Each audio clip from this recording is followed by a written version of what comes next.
Not at the end. Not so. In which position? In which position? The fourth position. The fourth position. Okay. Okay. Yeah. And they will introduce you. Amal, you can now start. Tanya, please stop sharing. Okay. Shall we start? Yes, please, Amal. Okay. Hello, dear prominent speakers, guests, colleagues, attendants, friends who are attending our session today here on Zoom or in social media, on our Facebook page of Women in Science Without Borders. Today's event will be moderated by myself, Professor Amal Amin, and my colleague, Dr. Nerina Finito. For myself, I am professor at National Research Center in Egypt and founding chair of Women in Science Without Borders initiative, WISWAP, which I founded in 2017 from Egypt, and then go all over the world, a gender-inclusive science-based initiative to build societies and sharing global development with science away from gender, cultural, and geographical borders and constraints. WISWAP now spreads in 92 countries and have recognized recently by UNESCO with several activities as World Forum for Women in Science. Also, I am founder for many organizations and founding chair for Science for Humanity Global Society, SHGS, which I have recently co-founded in November 2024 with Dr. Nerina Finito to try to bridge the science gap between North and South.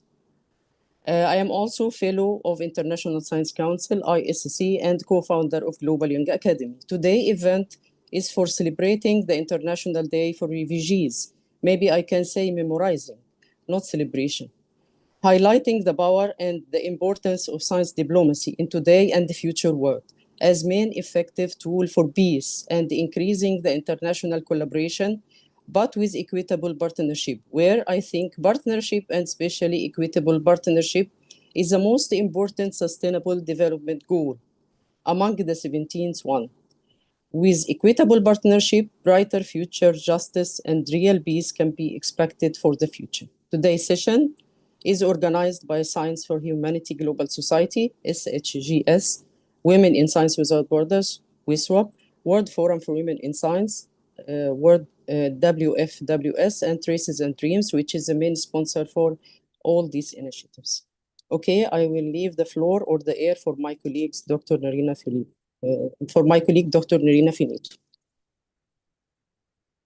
The floor is yours, Nerina, or the air is yours. Thank you so much. And thank you everyone for joining us. And I am Nerina Finito, founder and director of Traces&Dreams. We develop and collaborate with community, organization, and institutions to bring knowledge out of silos and turn it into a strategic asset for cultural transformation, social change, and collective innovation. As a transdisciplinary agency and a knowledge broker, we support researchers and innovators, enhancing knowledge valorization, research dissemination, and impact. Our mission is to connect knowledge, people, and places to build a wiser, more inclusive tomorrow.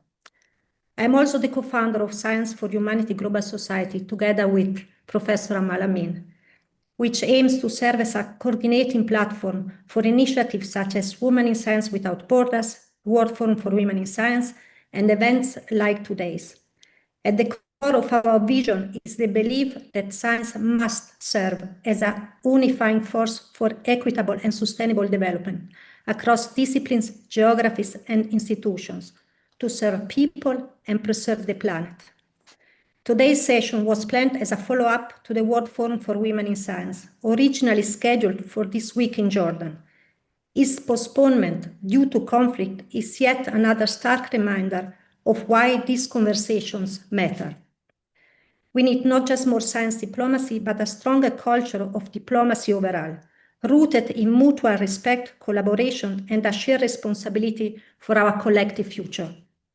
As Traces&Dreams and Science for Humanity, we believe in the importance of hope, a hope for a better future. But we also know that hope alone is not enough. We do not simply need to dare to dream. We need to dare to work for a better tomorrow. This is why we have brought together today's speakers, individuals who are not only imagining a more just and inclusive world, but who are actively working through science, diplomacy, and collaboration to make it real. It's a conversation starter, a way to find together the questions which are not asked yet. And I would like now to introduce our first speaker, Dr. Anna Pershik, who is a program specialist for science, technology, innovation policies, and open science at the UNESCO headquarters in Paris. Ecologist by training with a PhD in exotoxicology, Dr. Anna Pershik joined UNESCO in April 2026 in the framework of the UNESCO Men and Biosphere program within the Division of Ecological and Earth Science in Paris. She has then served as a science specialist at the UNESCO Liaison Office in New York. Her work relates to strengthening the science policy interface and promoting inclusive science, technology, and innovation. Please, the floor is yours. Thank you very much, Nerina, and also Mal, for organizing this forum and also for inviting UNESCO to present. It is very well timed, as you just said, and it is really interesting that it is also organized in the context of the observation of the International Day for Refugees. It is indeed the right moment to think about and reflect on the context that we are currently finding ourselves in and the different people who are affected by the situation that we are in. It is also a good moment to think about science diplomacy and to think about science diplomacy in terms of it being a tool that can actually help us dialogue, that can connect us better, that can use both the good sides of science and the good sides of diplomacy, bringing them together to kind of foster dialogue where dialogue is difficult because of all kinds of different issues between different nations. And as the United Nations Organization for Science, Culture, and Communication, Education, it is kind of what UNESCO has been actually founded for. The idea of UNESCO from its very beginning was that science, together with international relations and multilateral cooperation, can promote peace in the mind of men and women across the world. And since then, 80 years later, we are finding ourselves still with this mandate, which is today, again, even more critical, maybe than it was at the time when the organization was actually founded. So if you allow me, I will share my screen to do a short presentation of what science diplomacy means in UNESCO, how it has evolved over time, what we are doing, and also what are the new focus areas for science diplomacy that we have now charted for ourselves for the future. I'll share my screen just a second. I hope it will work for everybody. Here we go.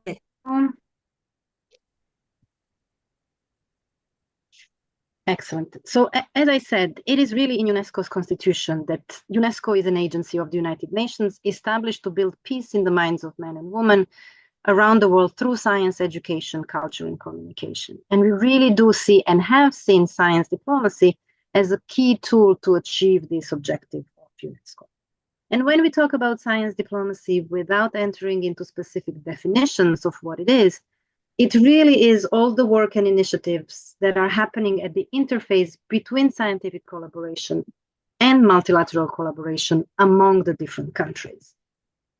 And throughout the years, throughout history, UNESCO has basically used this area of science diplomacy to improve international relations between countries, using science cooperation, basically, as I said, to foster dialogue between nations, to facilitate international science cooperation, and also to inform policy with scientific data in advance. And we see it as an increasingly important area of work, that is that science and scientific advice, scientific data should form the basis of scientific decisions, as well as decisions on the way the countries are collaborating amongst each other.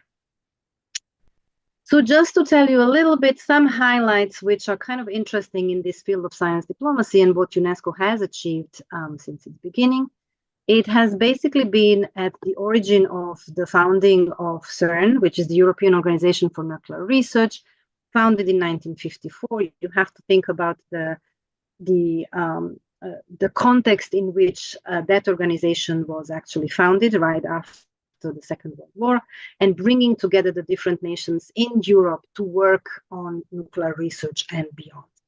And to this day, it has really become one of the greatest European joint initiatives around a joint big science infrastructure. It has 24 members, also some members from outside of Europe.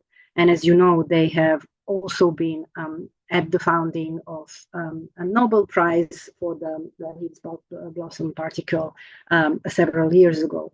So really, again, a way of bringing nations together through scientists, through scientific collaboration. That was the success of CERN before and still is today.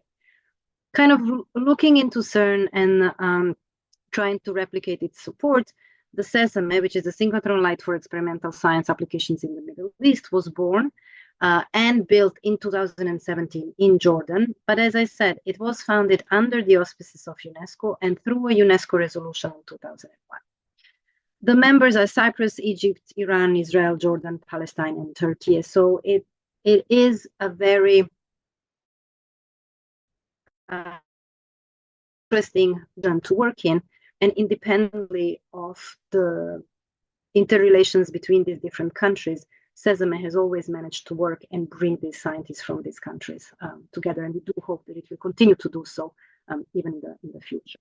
And then based on this, we are also currently looking into building an African synchrotron. We're trying to gather this political will to construct the synchrotron, and to start at least by having an African dedicated light beam at SESAME, so that there can be exchange of information, learning through the different regions, and again, using really science as the basis for communication amongst different countries. We have a series of international and intergovernmental science programs. So it's governments who basically set the priorities for these programs, and then the scientists work together to achieve them, and then report back to the governments so that priorities can be revised and the future agendas developed. We have a new partnership now with the Human Cell Atlas project, also a big science project which is trying to map all the human cells. And of course, there is need for different countries and different regions to collaborate together, because if it's not a truly global project, it will never actually accomplish its mission. And as I said, we have been working more and more into this area of informing policy with scientific data and advice through our collaborations with the Intergovernmental Panel on Climate Change, the panel on biodiversity and ecosystem services, the roundtable of chief science advisors. So any international initiative that tries to bring science to the attention of policymakers, that is definitely something that UNESCO is pushing for.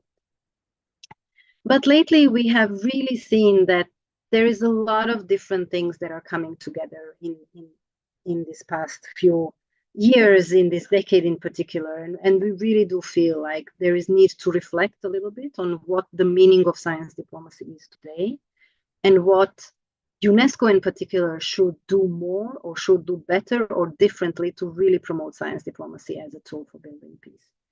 We see this shifting global landscape, geopolitical tensions across the world, rapid technological advances with all of its benefits, but also all of the risks that these technological advances can come with.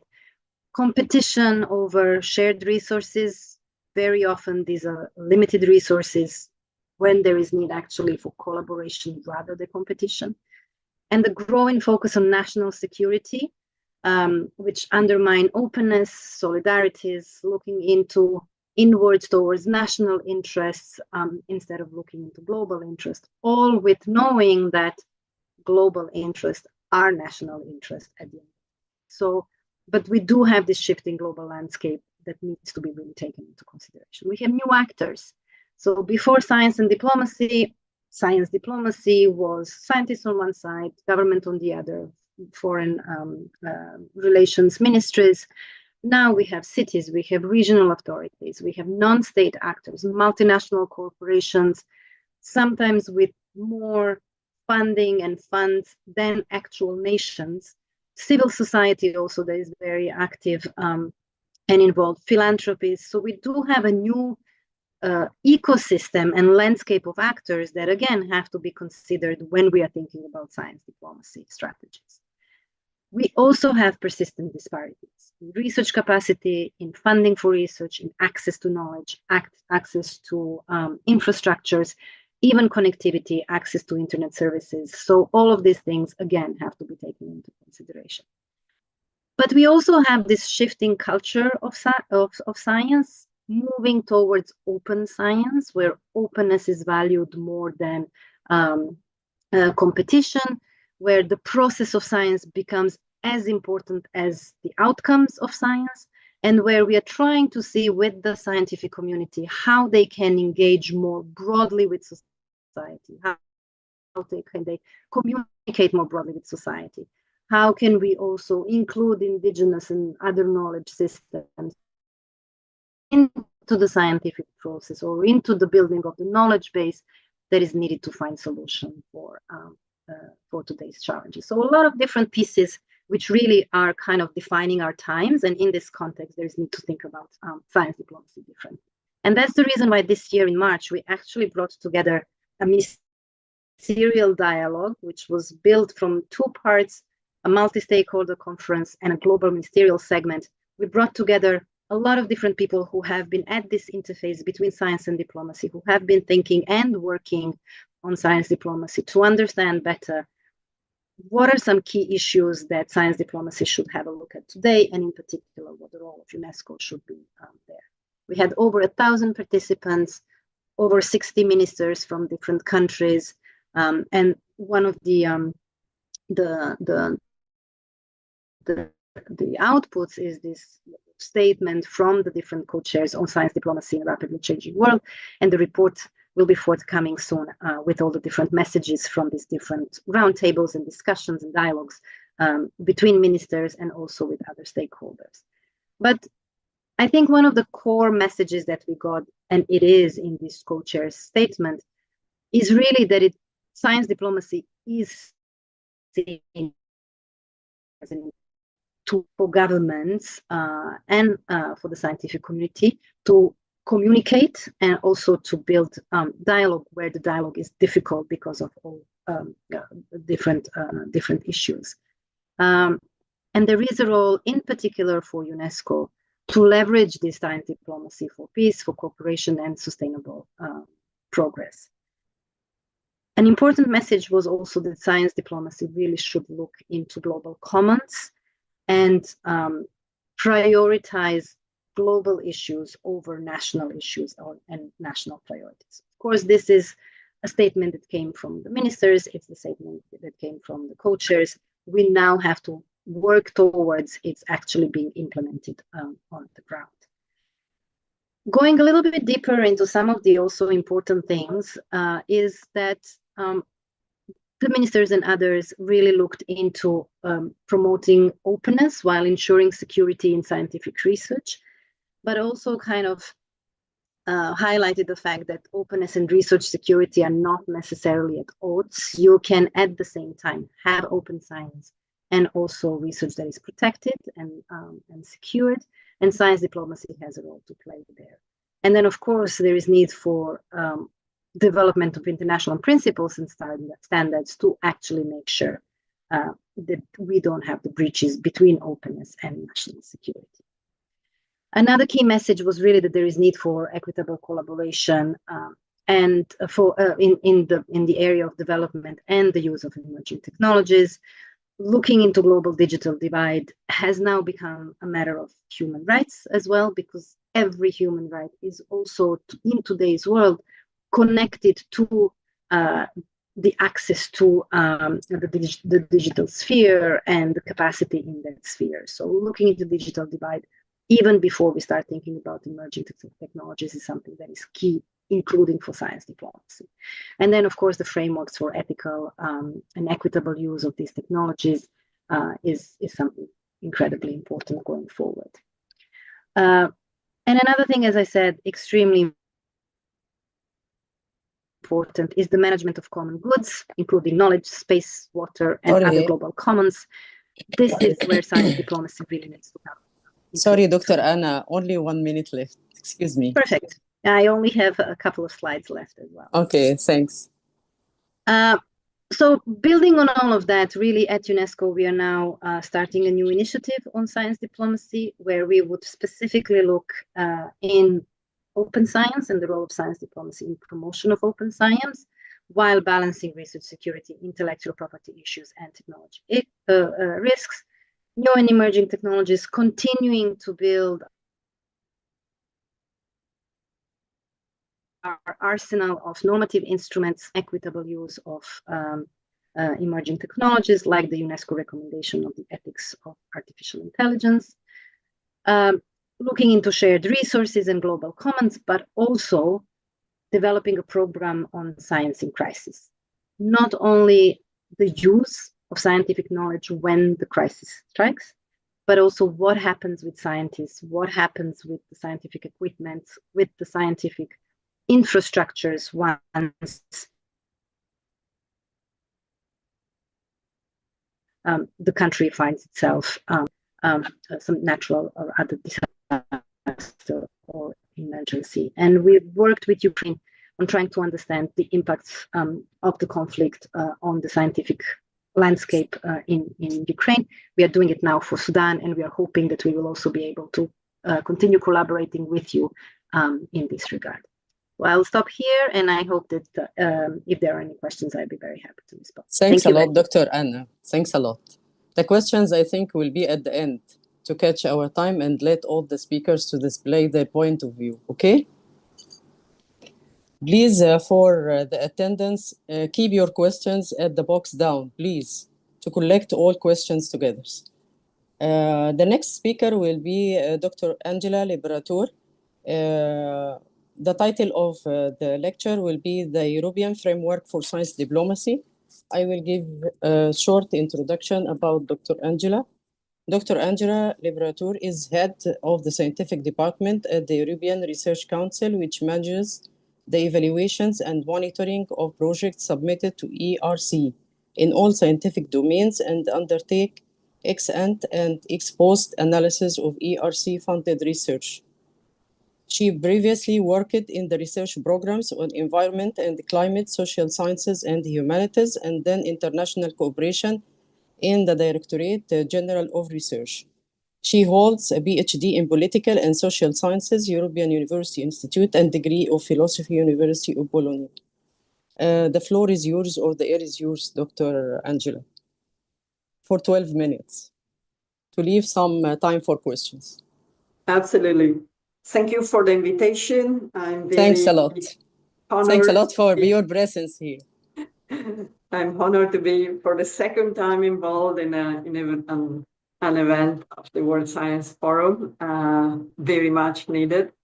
And as Anna also said, it could not be more timely to have this conversation today on the World Refugee Days. We know many scientists are among the refugees, and the situation is not improving, with scientists becoming and scientific institutions, universities, explicit target of wars.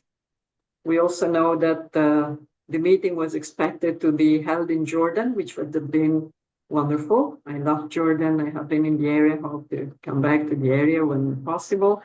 And that's not possible now. So fortunately, we can meet online and keep those bridges that are really so necessary. Now, you asked me to present the European Framework for Science Diplomacy. So I think it's actually a nice sequence also with Anna here on UNESCO, because the efforts have been working partly in parallel and partly in connection.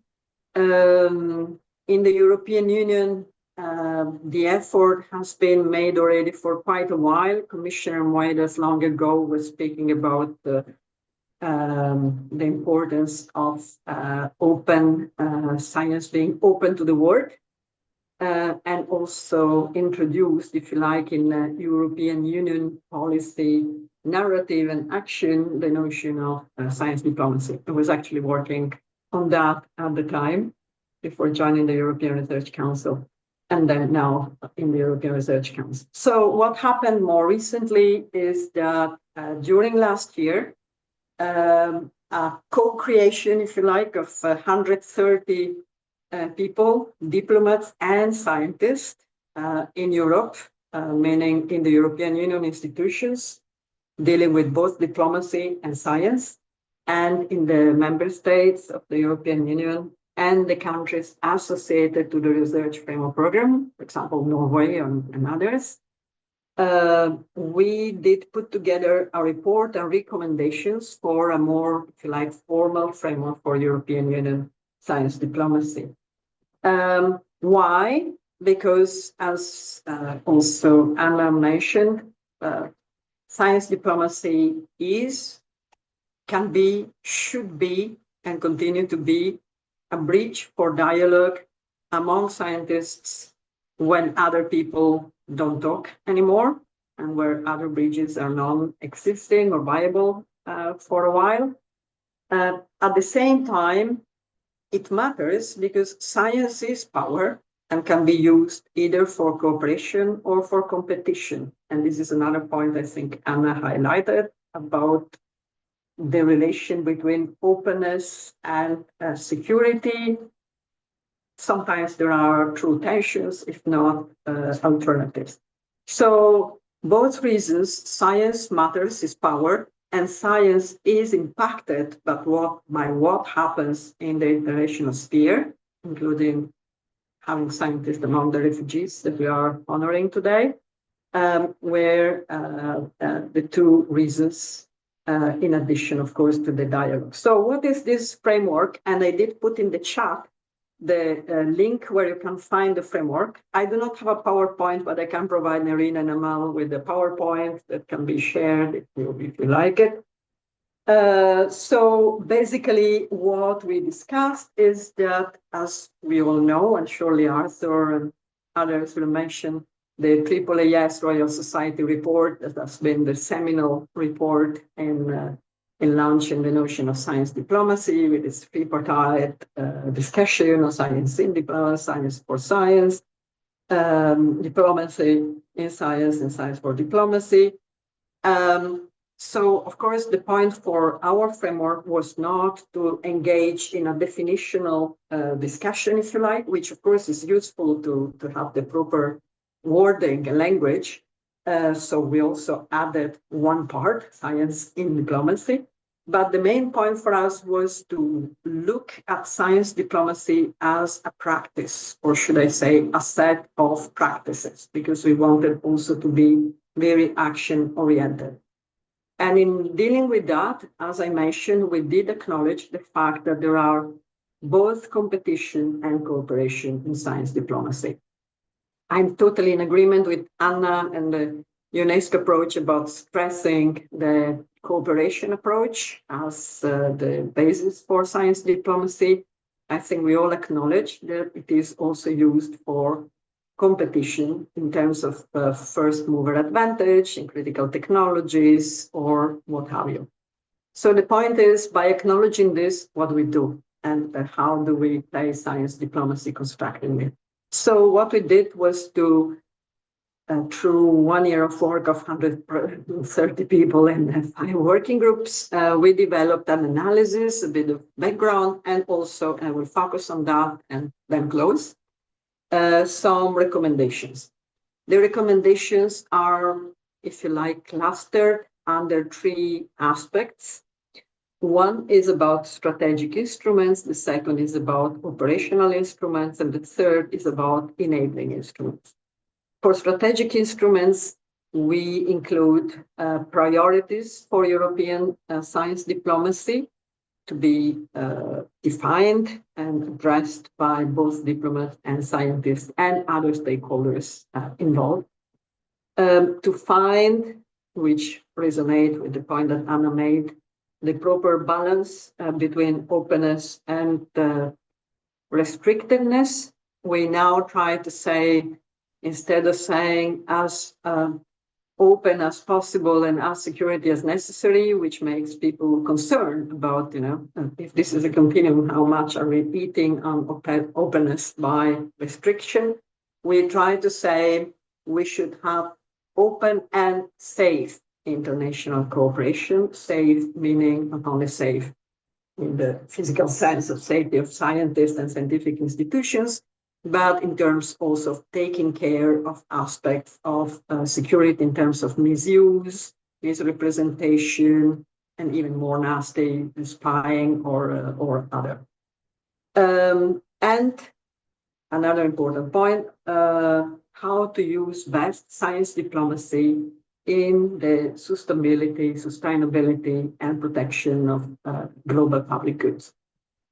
Under the operational instruments, we cluster the establishment of structures for EU leadership in science diplomacy, including in our delegation, headquarters, by the diplomats and by the scientists, to focus also on the science we have and on the future through foresight. And here I can say, for example, working in an institution which is about frontier research, bottom-up, no policy strings, and so on. The point is that we always say, as somebody said, the usefulness of useless science, which long decades ago. The point is that very often what is now policy relevant is something that nobody knew until some scientists started developing certain concepts, discovered, for example, anthropogenic emissions of climate change or other things.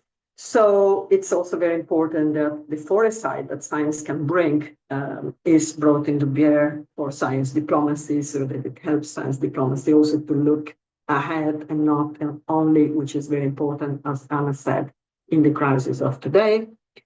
And among the enabling instruments, the importance of connecting the science diplomacy communities. So we are doing a European framework of science diplomacy. This is relatively narrow. It's one of the regional actors.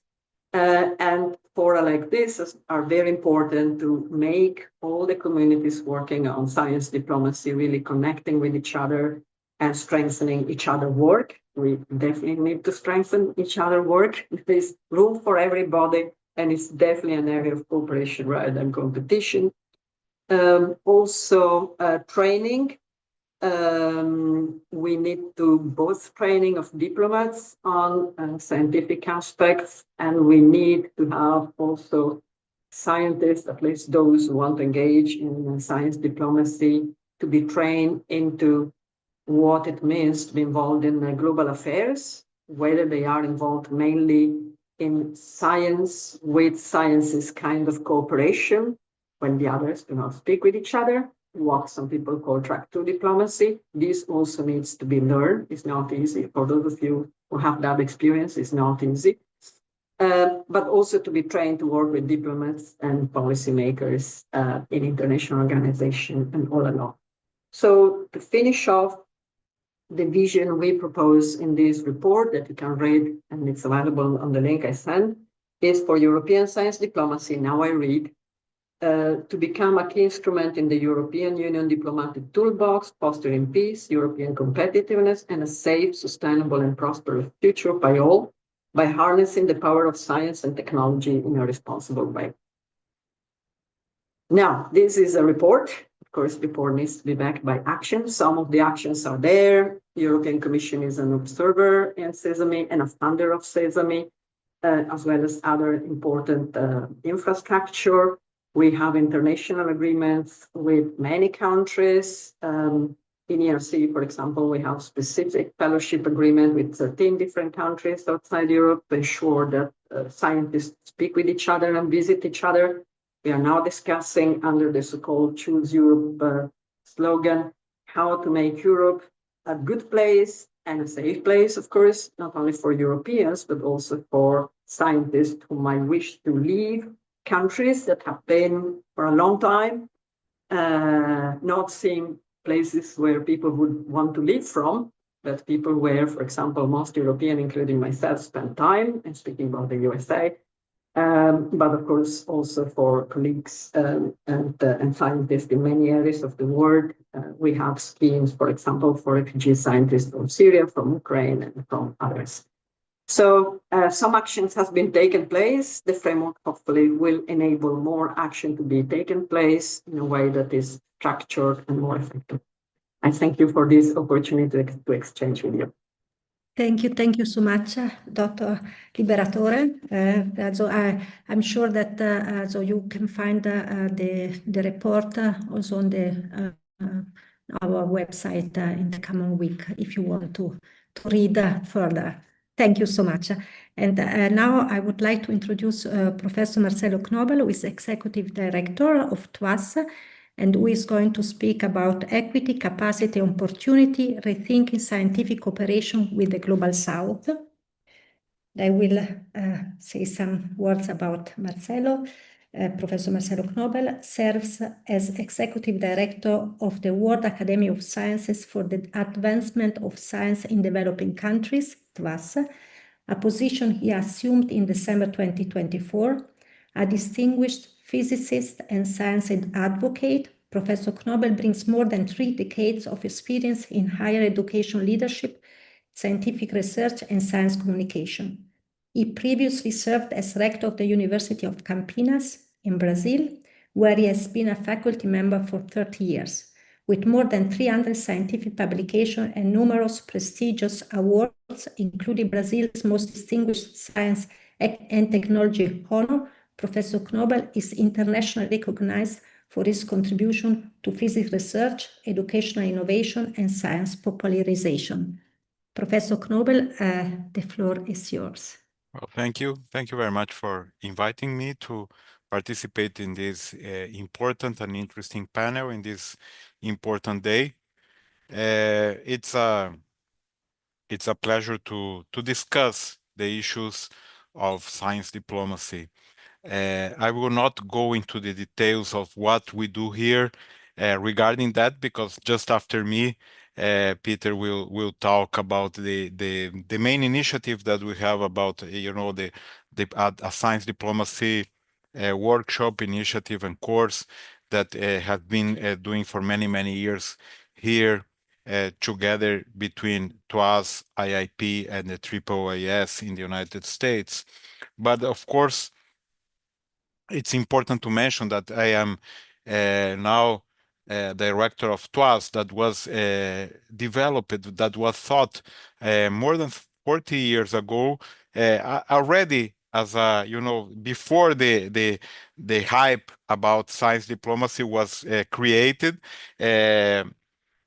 Professor Abdus Salam already had the idea that it was important to develop science in the global south and have international organizations that were a hub to make this science diplomacy indeed happening in practical way. And this is what TWAS has been doing in the last 40 years. And of course, we always face some problems, some difficulties. But of course, we are in a time on history that this situation is becoming more and more complicated for every single dimension and aspect that you can eventually think about, especially I would point out, for example, the climate change situation that we are living in, and of course, the geopolitical changes and tensions that we are living all over the world in the situation regarding attacks to science, denial of science in many parts of the world, and even reduction in many programs and projects and things that eventually are happening in many important places. Not only that, we are facing a very complex situation regarding the war, the basic, peace that we need to live in a stable world. We are not having this anymore. And just to mention one example, that we that live with science and surrounded by science, we face the issue of science diplomacy in every single day, in every single aspect. Just to mention one basic example that I faced this week. I'm here in Trieste now in Italy, together at the same campus, together with the world-known ICTP. And last 2 weeks, we had here a very important and well-known workshop on mathematics happening here at the ICTP. Well, among the participants in this workshop, there were 3 PhD students from Iran in the course, and as soon as the conflict in the region started, of course, they cannot return to their country. So immediately, a group of professors here, they were trying to understand what to do, and the basic situation that is, providing an extension of a visa for these students is extremely difficult within Europe and, of course, in Italy as an example. But not only that, the bureaucracy involving the visa procedures is extreme as well. So the professor secured with some difficulty to find a place for these students to go to either to China and Brazil. And the problem is that the bureaucracy says that they should ask for the visa in their home countries, and it's very difficult to get the visa in another foreign country and explain all the situation in a foreign language, in a different language. So it's a question of, basic things that we, unfortunately, are having more and more every day, and we should put together the systems, the bureaucracies, the diplomats on one hand, and the ability that we have on this international crusade in order to make science, which is an international endeavor, how we can make some rules more flexible in order to to keep the basic needs of human beings that are affected by these conflicts. So I managed yesterday, luckily I managed that, and I was extremely well received. I managed to talk to the Brazilian ambassador here in Italy. He immediately put me in contact with the consulate of Brazil in Rome. It was a holiday in Brazil yesterday. So all the complications that we know, it's part of the world, but the system is not thought to really deal with the world that we are having and facing right now. So we have a clear change in the science scenario. We have a more participation in the global south. We have a clear change in demography, in the demography of the world that will certainly affect the higher education system, as well as the science scenario in the next few years. And we, as systems, are really slow to respond to these changes. So we have to think on ways it's really important to have organizations and situations to study, to understand what science diplomacy is, how to deal with that, how to improve. But of course, we need more and more practical solutions in order to deal with urgent matters that we are facing right now. Right now, in fact, we are facing a disinformation campaign, attacks on science, a world which is full of wars, and we need to respond accordingly with science, protecting not only data, protecting the institutions, but also the science itself. So this is my main message. I know that it's not very much optimistic in the way that we are facing and living. Of course, everyone who is here is interested in the subject, trying to do the best in order to make science diplomacy grow and improve.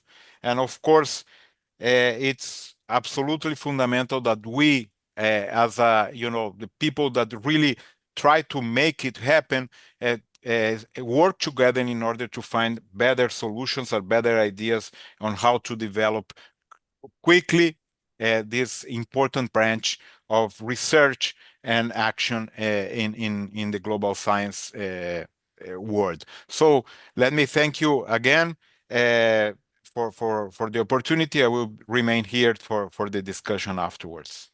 Thanks, Professor Marcelo, for this important message. By the way, the visa is problem for all developing countries, even in Africa, even in Egypt, and so on. But in the second panel, we have very serious problem. As example, one of our colleague in Global Young Academy in SIA, she will be one of the speakers at the second panel. She faced lots of problems. She was blocked in Italy, in Trieste, as example, for some time, not to have visa, couldn't go anywhere. Her problems stay until she gets an opportunity in Canada, so that she changed her personality. You understand? As long as she is Iranian, she couldn't move. When she gets an opportunity in Canada and so on, and even for Canada, she struggles a lot to travel to Canada, so that it's a serious problem. But it needs hard work between policymakers, as you said, the politicians. It needs also organizations like yours, like UN, like European Committee, and so on. Thanks a lot. We will transfer to the next speaker, Dr. Peter McGrath. Dr. Peter McGrath's talk will be about the Inter-Academy Partnership Academies of Science and Science Diplomacy. I will introduce Dr. Peter in few sentences. Dr. Peter McGrath obtained his BSc in Agriculture Zoology from the University of Glasgow, UK, and his PhD from University of Leeds, UK. His 10-year research career focused on insect transmission and epidemiology of plant viruses, and included the postdoc positions at the Scotch Crop Research Institute, as well as Purdue University and the University of Arizona in the US. And I know Dr. Peter years before from the course of Science Diplomacy, AAAS to us course for Science Diplomacy. The floor or the air is yours, Dr. Peter. Okay. Thank you very much, Amal. Thank you, Nerina, also for the invitation to speak here. Marcelo mentioned, of course, the TWAS and AAAS courses, the TWAS activity in science diplomacy that have been going on since 2014. And speaking with you, Amal, just before we started, you reminded me that you attended that course in 2016. Perhaps one or two others. I can see Sena Galazzi, of course, she was involved with us in TWAS. She'll be speaking later as well. So it's nice to see familiar faces here. I'm going to share my screen. I should have looked earlier where the button is to click on that. Share, here it is, okay. And start up my PowerPoint. I'm actually not going to focus too much on the TWAS science diplomacy courses, but I'll touch back and forth on them as we go through. But as you know, my main consideration in the job that I do is the coordinator of IAP, the Global Network of Academies of Science, Medicine and Engineering. And a part of my time is spent with the TWAS Science Diplomacy Program. So IAP itself, as I said, is this global network of academies. We have 150 members. You can see them there marked in colors on the map. We work through 4 regional networks, IANAS in the Americas, ISAC in Europe, NASAC in Africa, and ASA in the Asia-Oceania region. And we estimate that looking together at all these academies, TWAS itself is a member, Global Young Academy is a member also, we can bring together or we can access the expertise of something like 30,000 leading scientists. So whatever topic we take up, whatever activity we're involved in, we hope we can find the relevant experts from around the world to help us in our deliberations and formulating, recommendations and actions and so on. So the idea really is to bring these academies together, and we're looking at developing evidence-based solutions to the world's most challenging problems, linked to the SDGs, linked to climate change. Now there's a lot of work or interest in this topic that Marcelo just mentioned, trust in science. How do we bring that back? And our mission is to, some academies are stronger than others. We want to empower them to work together. We want to build up the weaker, more recently established academies to really work together. And we believe that putting the voices of the academies together on an issue can really make a stronger voice in this science policy or science diplomacy interface. Some of our sort of areas of action, areas of projects. You can see 3 of them here. Decarbonization of transport in Africa, it's tackling climate change. The interface between climate and health, and on the right, an interface that we have with the Biological and Toxin Weapons Convention. And I want to use these as examples of how the new definitions of science diplomacy are affecting the work and the framing of the work that we do. I think it was Angela talked about some of the classic framework, the 3 pillars of science diplomacy that was put forward by the Royal Society and AAAS back in 2010. They have just revised their thinking. Just a report launched earlier this year, March 2025. And here they talk about 2 entities rather than 3 pillars. And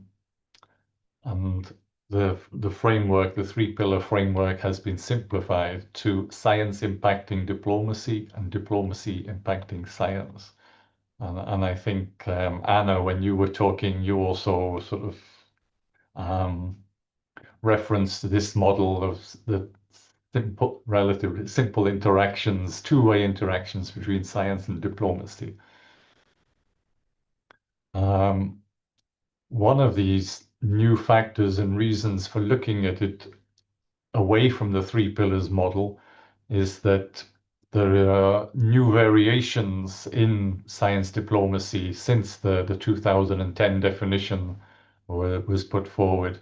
And one of these is so-called track 2 diplomacy. So track 1 diplomacy is the traditional one between nations, neighbor to neighbor, within a region, within the multilateral system. Track 2 diplomacy, however, is perhaps of interest where nations can't necessarily agree on something. How do they investigate what might be the options, without pushing for one or the other? And this is where NGOs come in, and IAP being this collection of academies, we can be considered an international NGO in a way that is credible, neutral, and we're able to investigate different topics and so on. So I mentioned the climate and health work that we've been doing. We did publish a book of case studies last year, 2024. This was in development in 2023. Where the COP was in the UAE, COP28. So we were able to present preliminary findings to the world's governments that were present at the big COP events. And likewise, once the book was published, we were able to present more at COP29 in Azerbaijan, also through a chapter in this book by the Observer Research Foundation. So this is a way of getting our work and the work of the scientists that we represent in front of governments in order to help them make policy decisions nationally and with their neighbors on the regional basis. Another example, it's quite a nice one, I think. I mentioned our work with the Biological Toxin Weapons Convention. This convention does not have a science advisory mechanism, a science advisory board. And although one has been proposed over the years, there's discussion on how exactly it might work. This so-called hybrid mechanism has been proposed, and IAP took it upon itself to test it out, to run a proof of concept with a double meeting, an open-ended meeting, followed by an in-person event, followed by a report. You see here the topic we chose was the impact of AI on biosecurity and international cooperation in the context of the BWC. And again, this was from the neutral aspect. We had all our regions represented. We had working group balanced for gender. We had different sorts of expertise related to the topic all present, IAP acting as a convening agency. And we were able to present this again to states parties of the Biological Weapons Convention when they met in Geneva last year. So I think you can see how we're working at this, especially track 2, science diplomacy. It's also been mentioned the European. At the same time, AAAS and the Royal Society were releasing their new definition. As Angela mentioned, the European Union came forward with a new framework for science diplomacy. And instead of, unlike the AAAS and the Royal Society that reduced the classic 3 pillars here to 2 pillars, the EU added a 4th pillar, if you like, and this is diplomacy in science that wasn't necessarily expanded on previously. And I wanted again to touch on examples of diplomacy in science, I think, and where this can be important. And I think this is very critical as we discuss today, World Refugee Day.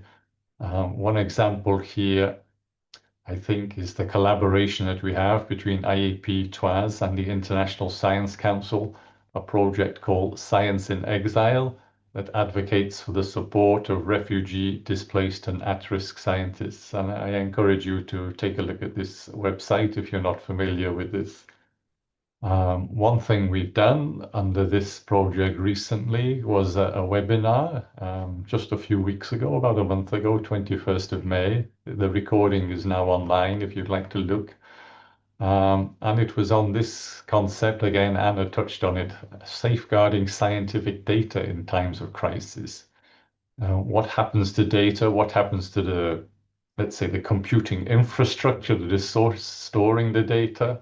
And also what happens to the data that, the personal data that is there on those servers? How is that being accessed? Who is accessing it? And I think maybe just to wrap up here for today, we're talking about advocacy on the part of individuals and countries and universities and so on. Data, open data, has often been described as ideally fair, findable, accessible, interoperable, and reusable. But there's also now the understanding that data can also be dangerous in particular situations. So there is a call for the CARE principles. Data should be there for collective benefit. People should have the authority to control their own data. Organizations, institutions that store data have a responsibility to treat that data, especially ethically. And the mantra here, this I'm quoting from a couple of the participants on that webinar I just mentioned. They were from Ukraine. They said that in wartime, there is no such thing as neutral data.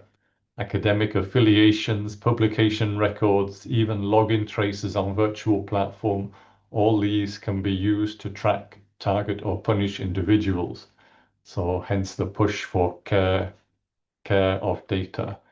Data can save lives, but it can also endanger them. So I think we need to spread this message and make sure that our institutions are following the CARE principles as well. I think I will stop there. Thank you very much. Thank you very much for this presentation, and we will share also the link to these webinars on our website. And we will continue now with Professor Paul Arthur Bergman, who is going to speak about addressing questions of common concern with science diplomacy for future equitable partnerships. And I will say a couple of sentences about Professor Paul Arthur Bergman. Is a fellow of the International Science Council and Fulbright Specialist 2024-2027 with the United States Department of State. He founded the Science Diplomacy Center, nonprofit in the United States, in 2022. He is a faculty associate with the program on negotiation at Harvard Law School and a visiting distinguished professor with the International Institute of Science Diplomacy and Sustainability in Malaysia. Paul wintered in Antarctica on a scuba research expedition in 1981 and became a visiting professor at the University of California, Los Angeles the following year at the age of 23, when he began his global journey with science diplomacy, leading to the first book in the new field as an outcome of the 29th Antarctic Treaty Summit. Professor Bergman, please, the floor there is yours. Thank you very much, Nerina and Amal, for the opportunity to discuss and share observations with fellow science diplomats and next generation science diplomats on the World Refugee Day. My thoughts in trying to be helpful in this discussion started with the context of the day itself, World Refugee Day. My mother escaped from Germany in 1938, a month before Kristallnacht. And in that sense, World Refugee Day is personal. It's not that far away. It was my mother. And for me as a young child, the sense of displacement and the horror of conflict was expressed by my mother. I understood this as a young child. And as a young child, grew to have a sense of responsibility to prevent that, to do what I could as a person, one among however many there were at the time in the world, to create a world that is more stable and peaceful, that wasn't limited to the action of tyrants. And for me, that was the beginning of science diplomacy as a young child, sense of responsibility. Long before the term became one of usage. When I wintered in Antarctica, so I was 22 at the time, the picture behind me of McMurdo Sound, deepest dive on ice, under ice, through an ice hole, still world record since 1981. But that year away from the world was like stepping off the planet Earth. It was a great distance. It was nothing familiar about it. There was cold, and there wasn't towns, there wasn't old people, there weren't young people, there wasn't grass, there wasn't post offices per se. The question that I asked myself as a young scientist, scuba diving under the ice, why did the United States and the Soviet Union, two superpower adversaries, why did they cooperate continuously in Antarctica and outer space throughout the Cold War, despite the animosities that isolated them everywhere else on Earth? What enabled the United States and the Soviet Union to cooperate continuously throughout the Cold War? And that question that I asked myself at the age of 22 was lifelong, in the sense of the importance of questions. And as a proposition for these comments, I would introduce as an option without advocacy that can be used or ignored, but as an option, as a proposition, that questions are far more important than the answers. And so as we think about World Refugee Day and we think about the problems that we face as a globally interconnected civilization, questions and the leadership from UNESCO, with great appreciation to Anna Persick and Lydia Brito and others who were involved with the global ministerial dialogue on science diplomacy. Leadership for UNESCO is not new in this area. The Antarctic Treaty that emerged in 1959, the first nuclear arms agreement in the world, was built between the United States and the Soviet Union and 10 other nations based on matters of common interest. The questions of common arose in effect from the United Nations Charter and thinking about common good and common interests. And in a sense, there's an evolving body of international law that relates to questions of common interest. The Framework Convention on Climate Change, for example, thinks about the common concern of humankind, just like the Convention on Biologic Diversity. Questions are the essence. And so in thinking about how to be helpful in this discussion, and with great respect to the many thought leaders in science diplomacy who are participating, the essence of science diplomacy is questions. And what I learned as a young scientist, a young science diplomat at the age of 22, really thinking about asking the question of why the United States and the Soviet Union cooperated continuously in Antarctic and outer space, dealing with a global problem which was mutually assured destruction. The answers are the same in all of the questions we're asking about global. It's matters of common interest. And in a sense, for me, the starting point as a science diplomat, the questions that were involved became, how do we as a civilization balance national interests and common interests? As a fundamental question, how do we balance national interests and common interests? And in the world today, I would argue that the greatest risk to the survival of humanity are actually nations. Nations that are led by individuals that have the capacity to create mutually assured destruction. So why is science diplomacy important? Why is it relevant on World Refugee Day and other days, every day, at local to global scales, at personal to planetary levels? It's important because it creates dialogue, as was identified. The ability to balance national interests and common interests. Nations are the decision makers about the balance. But the reality is nations can only balance national interests and common interests if they have common interests. That is the responsibility of science diplomats. Science diplomats have the responsibility to build dialogues among allies and adversaries alike. And for a long time, science was considered in policy. Many programs around the world, schools of international relations, diplomatic academies of nations, they think in terms of science into policy. The challenge, in a sense, is to recognize policy as a product, but diplomacy is a process, as is science. So we've brought together two processes. Peter artfully discussed the various pillars that are associated with what is science diplomacy. For me, since a young child, the question is, how does it operate? How do I operate as a science diplomat? What can I do as an individual? And the notion of track 1 and track 2 is fine if the nations are having dialogues and then you're inserted. But there's an example where science diplomacy is neither track 1 or track 2.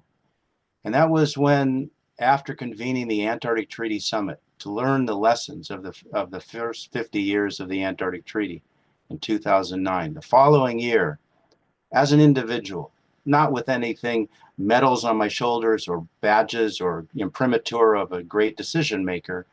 I was able to convene the first formal dialogue between NATO and Russia regarding security in the Arctic. Now, this wasn't required, but it was an obvious and necessary type of discussion that neither NATO nor Russia could convene. It was possible to convene this discussion. There were 17 countries at the levels of ministers and ambassadors, 4 represented the president of the Russian Federation, formally funded by NATO, talking with each other. How does an individual like myself bring together a dialogue among allies and adversaries? I mean, NATO and Russia still, and even then, were superpower adversaries. How do we as a team of science diplomats globally bring together dialogues? And so afterward, after this had happened, after the dialogue and the books had been written, I began to wonder, how did I convene such a dialogue? What enabled me as an individual, one among 8 billion, to bring together 2 superpower adversaries to talk about a common interest, which was our environmental security in the Arctic Ocean? How did that happen? And it dawned on me at that point that I didn't tell them anything. I didn't lead them into discussion because I was telling them it's important. I led them into a discussion, a dialogue, by asking questions. The questions that I asked became questions of common concern. And for the next 10 years, those questions of common concern enabled dialogue among allies and adversaries. And then we had the war in Ukraine today. How do we end the war in Ukraine? How do we end the war in the Middle East? Clearly, it's not going to happen because one power says this is the solution. It's going to happen because dialogues are on the table and allies and adversaries are thinking in terms of questions of common concern. What are those questions?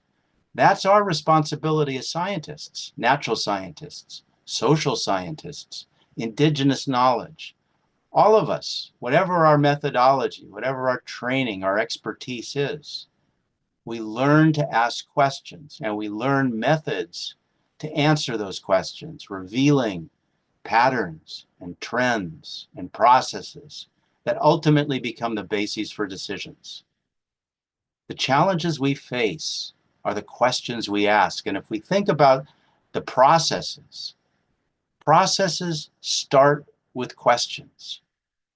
And so in this context, the questions and the lifelong learning.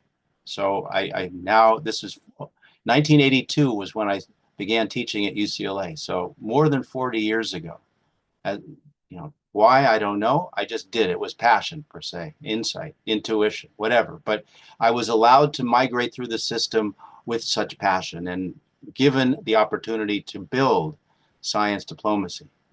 Where we are today, a global ministerial dialogue in science diplomacy hosted by UNESCO, is fabulous. It's remarkable. It's unbelievable that something that was in my mind as a child has risen to a global dialogue, not by my actions alone. There are science diplomats around the world, but it is a synergy. It is a moment in time when humanity is coming together, when we are building common interests to try and help balance national interest. It happens across a spectrum of jurisdictions, subnational, national, international. It's wherever we are in the world, we have the opportunity to engage discussions among allies and adversaries alike, starting with questions. And I would say as the central feature that I've learned in my life as a science diplomat from a young age, not because it was given to me as a title, it's something that I grew into myself. If I were to summarize what I've learned, it's the biggest challenge we face at personal to planetary levels is inclusion. Inclusion defined specifically as who, what, when, where, why, and how. Inclusion is the biggest challenge we face in our personal lives and at a planetary level. It is scalable. Understanding inclusion and how to use it to create balance among allies and adversaries, that's our opportunity. That's where our training comes in and is important. Inclusion, who, what, when, where, why, and how, is the essence of knowledge discovery. And the key is vice versa. Knowledge discovery is the essence of being inclusive. And to be inclusive, the questions are the guide. Who, what, when, where, why, and how. And out of this type of thinking came the observation. Excuse me, Professor Arthur, 1 minute. That's fine. 1 minute's fine. Out of this came the observation that the challenges we face as a civilization, local to global scale, operate across time. They operate across a continuum of urgencies. If we only look at the moment, it's out of context. The challenge is to understand the moment in context. And in a sense, humanity has been making progress since the Second World War. We have not yet had a Third World War. That is because of features with science diplomacy and other elements that have enabled dialogues. I would argue and note, and as a proposition, again, suggest that questions are more important than the answers. And questions, when introduced in a room filled with allies and adversaries, the metric of progress is questions of common concern that introduce the pathway to build common interests. So it's with hope and inspiration and an honor as well as pleasure to be able to share these observations today, Amal and Nareen. Thank you very much. Thanks, Professor Arthur. If you remember our talk during Hungary, during World Science Forum, the talk was that we should trust in scientists. And I told you that we shouldn't trust. It was in Oman during the International Science Council General Assembly. Yep. The panel about we should trust in science. I told you that we shouldn't trust in scientists or science. We should ask questions. We should discuss. And then we can trust. And even trust, it's not absolute. Case by case. So that thanks a lot for raising these points. And we will let questions to the end. Thanks. The next speaker will be Professor Maria Augusta Arruda. She is the director of Brazilian Bioscience National Laboratory. Her talk will be about scientists as agents of change joining COP30 Global Mutiro. I will introduce Dr. Maria.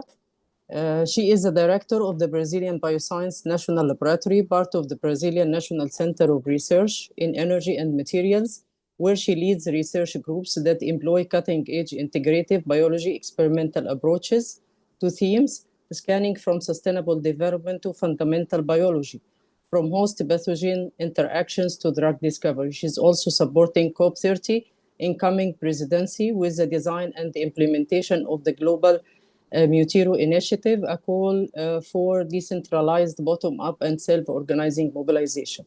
By the way, I knew Professor Maria years before, during 2016 science diplomacy course of TOAS with AAAS. And she was the first person I met and discussed for her the idea of Women in Science Without Borders. And discuss was about how South and South-South cooperation can manage to do something good and global. And I think during the years, we proved that South-South cooperation could manage to do something. The floor is yours, or the air is yours, Professor Maria. Amal, my sister, thank you so much for the invitation, the opportunity. Amal, Nerina, thank you very much. Thank all the speakers. People say that we should not meet our heroes.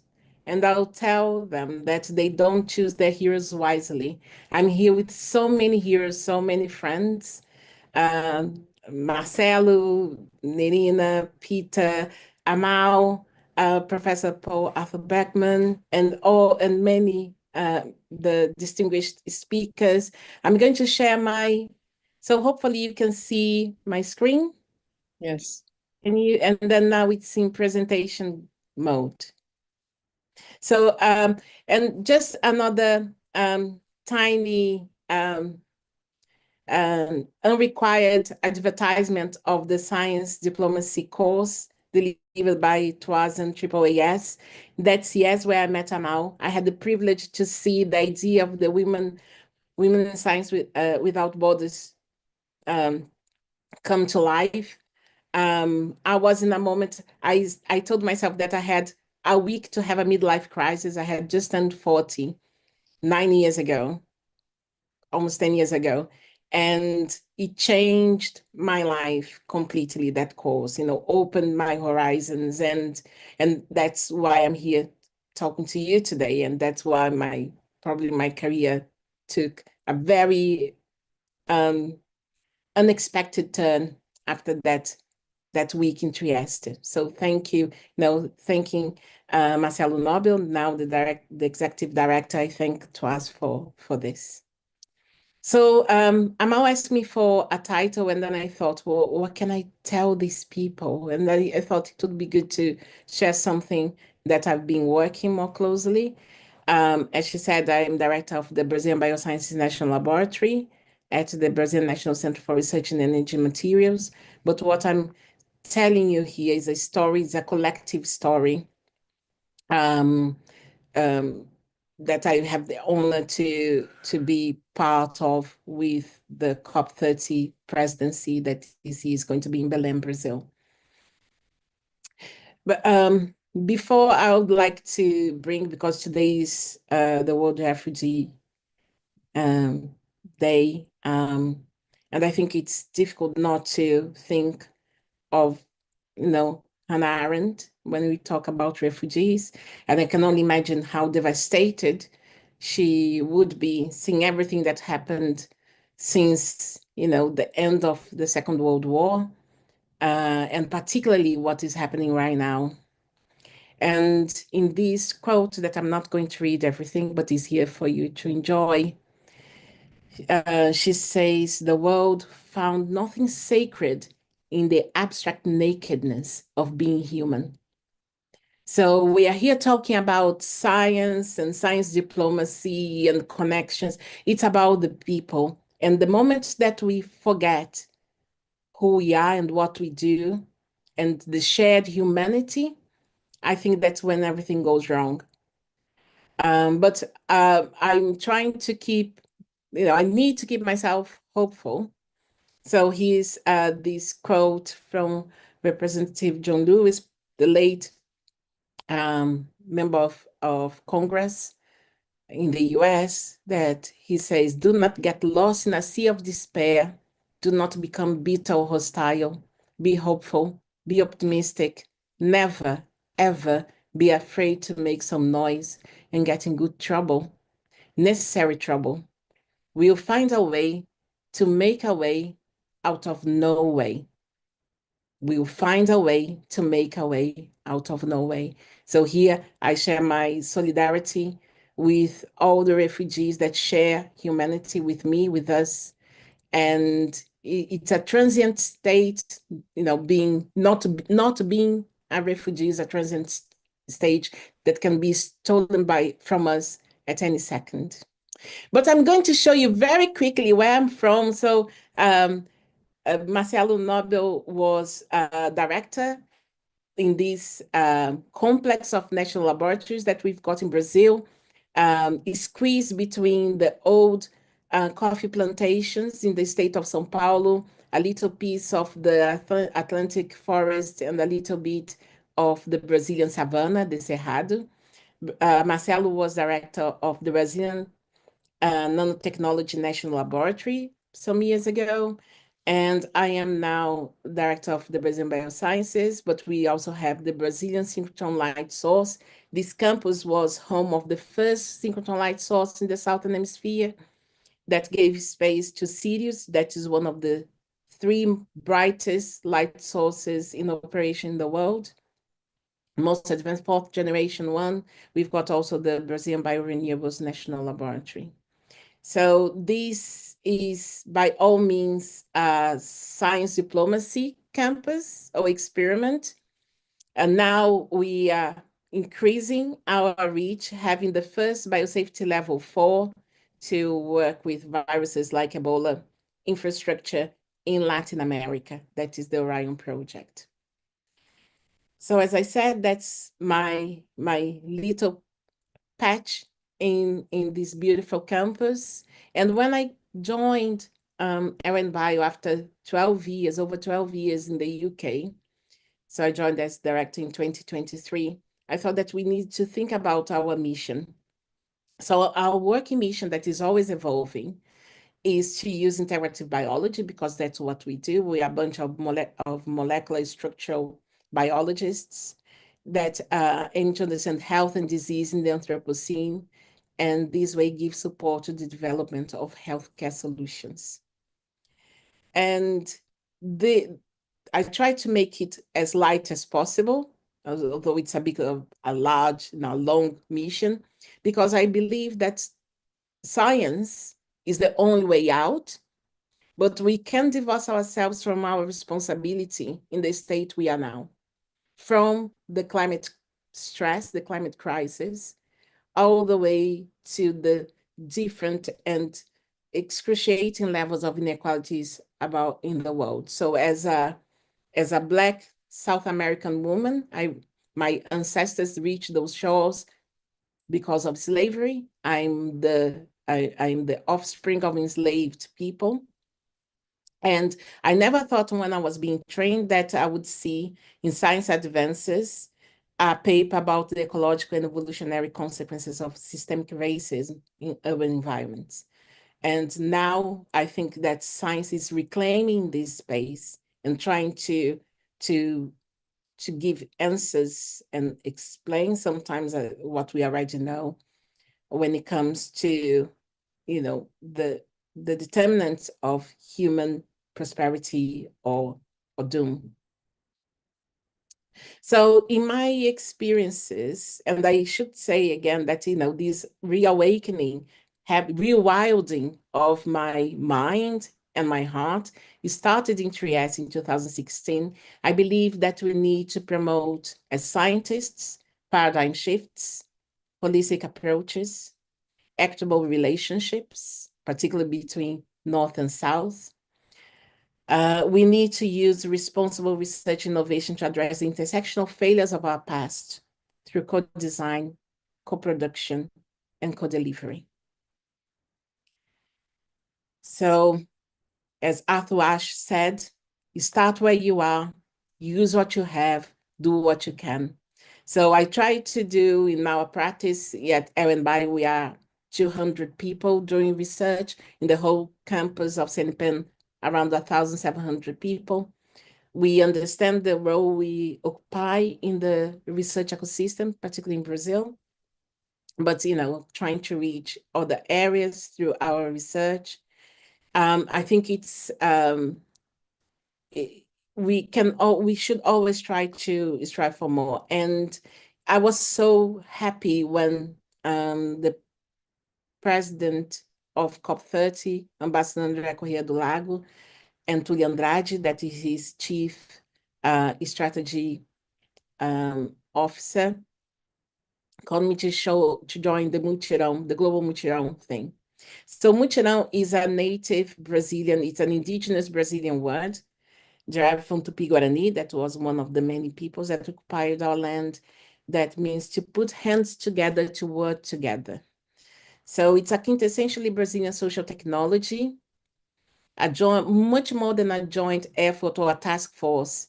It's de-hierarchized form of mobilization, emerging spontaneously and organically when there is a need. And usually when the people that were responsible, governments and other institutions, they fail, the Mutirão come together.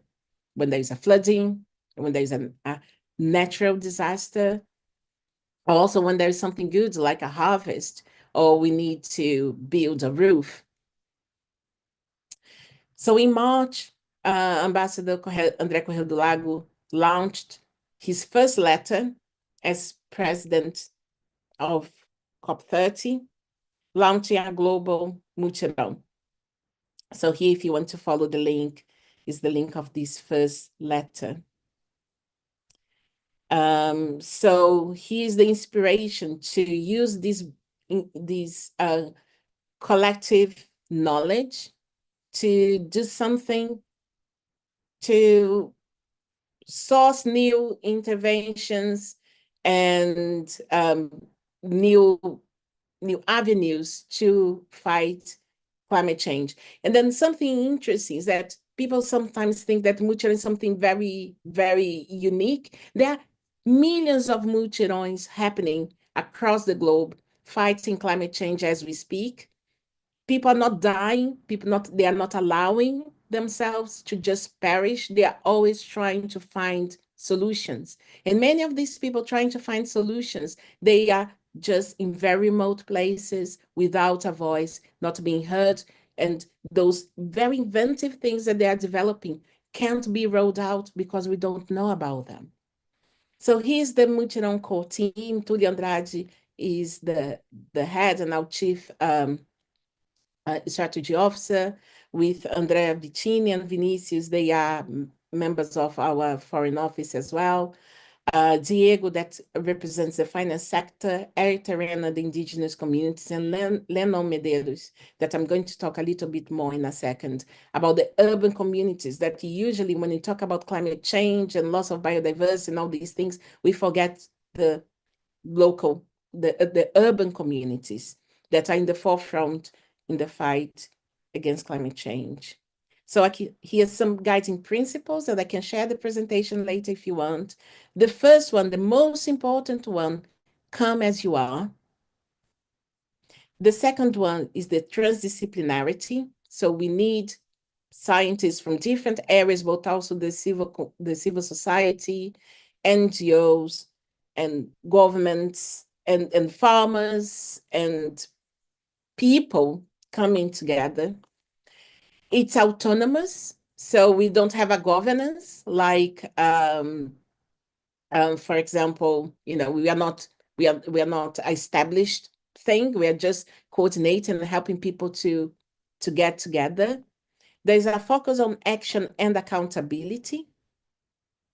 The sustainability of mutirão is something that we are not directly involved, but we are finding innovative ways without touching any money, to foster people to make encounters between funders and people leading mutirão-like initiatives. Resilience that comes from this bottom-up approach. And as important as the first one, come as you are, the respect and happiness of gathering collective intelligence. So we launched the mutirão as it is today at the last COP30 Climate Week in Panama, where we made it very clear that if you need to simplify all that, it's transdisciplinary, transboundary, and intergenerational. These are the simplified cornerstones of the Global Mutirão. This Wednesday, during the BON, the SB62, the mutirão gained momentum. Unfortunately, I couldn't be there because I was presenting an event at the Food and Agriculture Organization in Brown. And here, very briefly, as I end, I would like to share with you what these two amazing young people, Fabrícia Sterci and Lennon Medeiros, have been doing in Rio de Janeiro, and it has been reverberating across Brazil. That is their territory platform. Create a methodology for the COP30 mutirão, and everybody can create methodologies. It's not something imposed. We are really looking forward to hear what people are doing in this space. So they live in one of the most deprived and dangerous parts of the metropolitan area of Rio de Janeiro. So they've been working and since for many, many years, and not only themselves, but their families and their friends. And they devised a method to interrupt a 10-year cycle of flooding. Maria, 1 Sorry, minute. I'm finishing. Yeah. Okay, thank you. And it's all about implementing community-based solutions with collective intelligence based on the local characteristics of nature, but also engaging with policymakers, engaging with scientists from different fields to find solutions. And up to now, they carried out 7 experiments, and they are really looking forward to take it to other contexts, because our challenges, they are shared challenges as humanity, but we understand that there are particularities in the different territories. So here's one of the areas that they have been working. They focus on the people like themselves that need that the most, that are the ones that are not seen, not respected, not served. So another way of talking about mutirão is Ubuntu in motion. We all now learned what Ubuntu is. There is no mutirão without connection, without empathy, without understanding that I am because you are. And if you want to know more, I'm very happy to, people can contact me, obviously, and you can always follow the hashtag Mutirão COP30 in the platforms that you use the most. And with that, in full and unreserved gratitude, thank you, obrigada, and yes, it's a joy being here with you. Thank you. Thank you.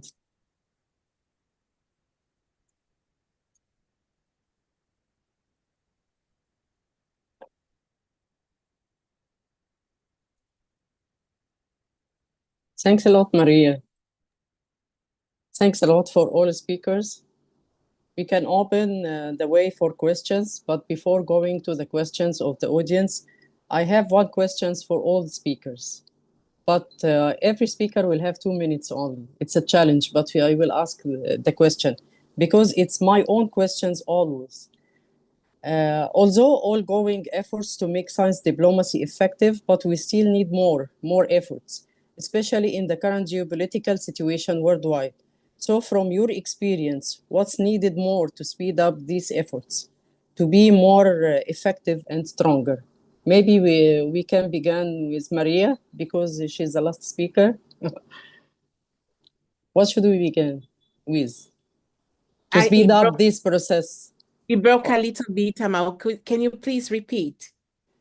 Although ongoing efforts to make science diplomacy more effective and so on, but we still have missing, especially in Middle East and developing countries and so on. What we should do more to speed up this process, to speed up the efforts to have benefits behind the science diplomacy and so on. What we should do more. Yeah, and I think we should do more, Amal, not necessarily in these underserved regions. We need to do more in the privileged places in the global north. So I remember that many of my friends, I'm now a fellow, an affiliate fellow in Cambridge. Science diplomacy is not something that they talk about. It's something that it's much more talked about in the global south. Observing geopolitical environment. Exactly. Worldwide. Yeah. I think that worldwide we need to, I think that the sense of being one, of solidarity needs to emerge, because I think it's critical for science diplomacy to thrive, to have TWAS acting. I don't know how things are going to be now with AAAS, but with the European Union, that's always, and UNESCO, always doing the work. But the engagement, I think it needs to be both in the global south, and I think it's increasing in your initiatives. They've been instrumental in doing that as well. Something more community based, and grassroots in the scientific field, but also to increase the curiosity of the global North engaging with the global South. I think that's something that needs to be less utilitarian when there is funding to engage with the global South and be more genuine. That's my... So that you recommend more engagement between South and North through organizations, through NGOs, and so on. And I think that's what you're doing with Nerina epitomizes that. I think that we need more of that. Yeah, thanks a lot. We will go to the first speaker, Dr. Anna from UNESCO. Yes, thank you. I think what is needed is the actual projects. We know now what science diplomacy is. I think it's really important to look into, okay, so where is the place where we can actually make a difference to science diplomacy? So on the UNESCO side, we kind of started with some issues. One is between Haiti and Dominican Republic, working with officials to basically jointly manage water resources that they share. And that through scientific cooperation, because otherwise it's impossible for the two countries right now to actually work together. So we started this project with Haiti and Dominican Republic, strictly science for the moment, trying to figure out which resources they share and how, what is the scientific characteristics of those resources. And then based on that, trying to get the government officials together to come up with a joint management plan for those issues. So again, place where they don't normally talk to each other.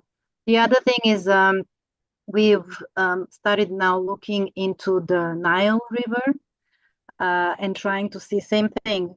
The river goes through 11 countries, very different countries, not always easy to have the dialogue between the different countries. A part of the political dialogue, it's not necessarily working very well at this moment, but scientific dialogue can continue. But so, I have one question. In some countries, there are new players like NGOs. Do you have cooperations with NGOs? Because usually I see UNESCO cooperate with governments. What about NGOs, especially in Africa, by the way? I think we are, of course, engaging with the NGOs as well. But of course, UNESCO is an intergovernmental organization. I mean, we are a collection of governments. We have to also do what the governments ask us to do and what they agree to do. So they are our first beneficiaries and our first clients. But now you cannot do things on the ground without the engagement of NGOs. So NGOs, private sector become more and more partners. So to finish concretely, what can be done? You see an issue, how do you bring science together that then also speaks to governments at a later stage? Thanks a lot. Dr. Angela? Dr. Angela? Yes, okay. I was muted. Thank you. A very important question, in fact, how to make science diplomacy more effective. So one is clearly what we are doing, and we need to do more, which is join forces. This is also what Maria and Anna said, north-south and in all ways. The scientific community is a large community. The diplomatic community is a large community. The science diplomacy community is not yet a very large community. And as it was mentioned, there are also other actors that can help, include NGOs. So let's join forces in and across the science diplomacy communities to make it stronger. The second is to sharpen the tools. I really liked, Arthur, your point about, as any good scientist, we should start always with a good question. So let's start with the good questions and the good question about what can unite people across border and what is changing now that makes it, I would like to be as optimistic as, I don't know whether you are optimistic, but yes, we didn't have yet a Third World War, but we have many, many bloody wars and genocides going on. So the question is, are we really learning? So the question is how, in the current context, we can indeed learn the good lessons and use science diplomacy with all the tools from the question, the understanding of the evolution of things, I mentioned also foresight, to more prosaic but very important issues. The point of visa that Marcelo was mentioning, I mean, this is paramount. The specific projects that Anna was mentioning. I mean, I remember being in Egypt, actually, Amal, many, many years ago with EU-funded projects with Egyptian partner and, in the whole region, including Palestine and Israel, where the situation seemed to be very bad, and cannot express how bad it is now, about how to tackle hydrological conflicts. I mean, how to share water through scientific cooperation and other ways. So those projects are indeed also very important. So we need to sharpen the instruments. And maybe from a broader perspective, we did discuss the issue of cooperation and competition, and science can be used for both cooperation or competition. Let's ensure through science diplomacy that cooperation is the strongest in the equation between cooperation and competition. Thank you. Thanks a lot. Dr. Marcelo, Professor Marcelo. Yes, well, thank you very much for this wonderful discussion. It's a pleasure again to be with you. Well, I would say that we should focus on communication. We are, as a scientist, as a scientific community, as a higher education sector, we are very closed in ourselves. We talk to ourselves.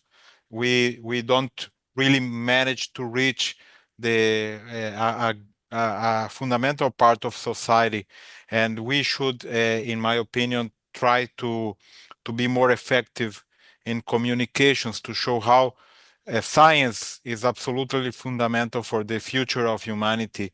And if we are not able to show that and to discuss that openly with all the benefits, of course, and all the problems that science brings together, we are failing in our mission, our basic mission to show to society that it's a fundamental value to discuss the role and the importance of science in society. So my main suggestion is to start by trying to break this this bubble that we live in order to reach more and more people, and this will probably help as well in more practical issues regarding the science diplomacy as well. So this is my thought about that. I need to apologize that I will need to leave in 5 minutes, but it has been a pleasure to work and be with you. Thanks a lot, Dr. Marcel. Dr. Peter? Peter is left, Amal. Okay, Professor Arthur, Professor Paul. So the question was about speeding up and strengthening. Yeah, during this geopolitical environment. Yeah. I understand. I think it is a matter of context, and I go back to Anna and trying to help UNESCO in terms of supporting the development of science diplomacy. The answers that we're looking for, in effect, are in front of us. The speeding up has been happening. I've witnessed it my entire life. I mean, the fact that there is a global ministerial dialogue in science diplomacy is amazing. I mean, having been involved and written, co-edited the first book on science diplomacy, to see the progress. The progress, in a sense, is represented by UNESCO in creating the very first international decade in 1961, following the International Geophysical Year in 1957-58. 1957-58 was a watershed. It produced the Antarctic Treaty. It led to the Treaty on Outer Space a decade later.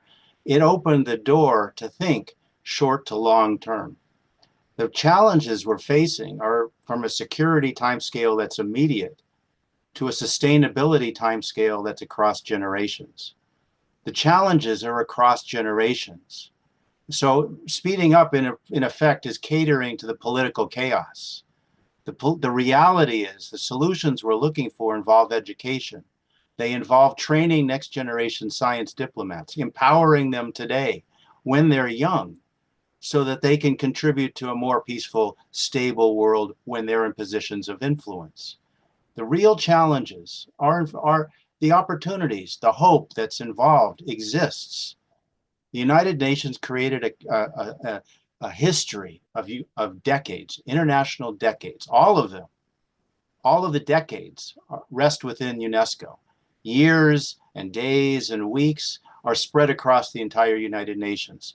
But the concept of decades exists within UNESCO. And I would say, Anna, in terms of a very practical, easy step to take, is to imagine the relationship between international days, weeks, years, and decades. All of that, the context of time, is operating throughout the United Nations. And it is within the focus of UNESCO to bring together that type of synergy on a global scale across time, the notion of years, days, weeks, decades. And perhaps as a consequence of the 5th International Polar Year in 2032, we'll come to the first international century.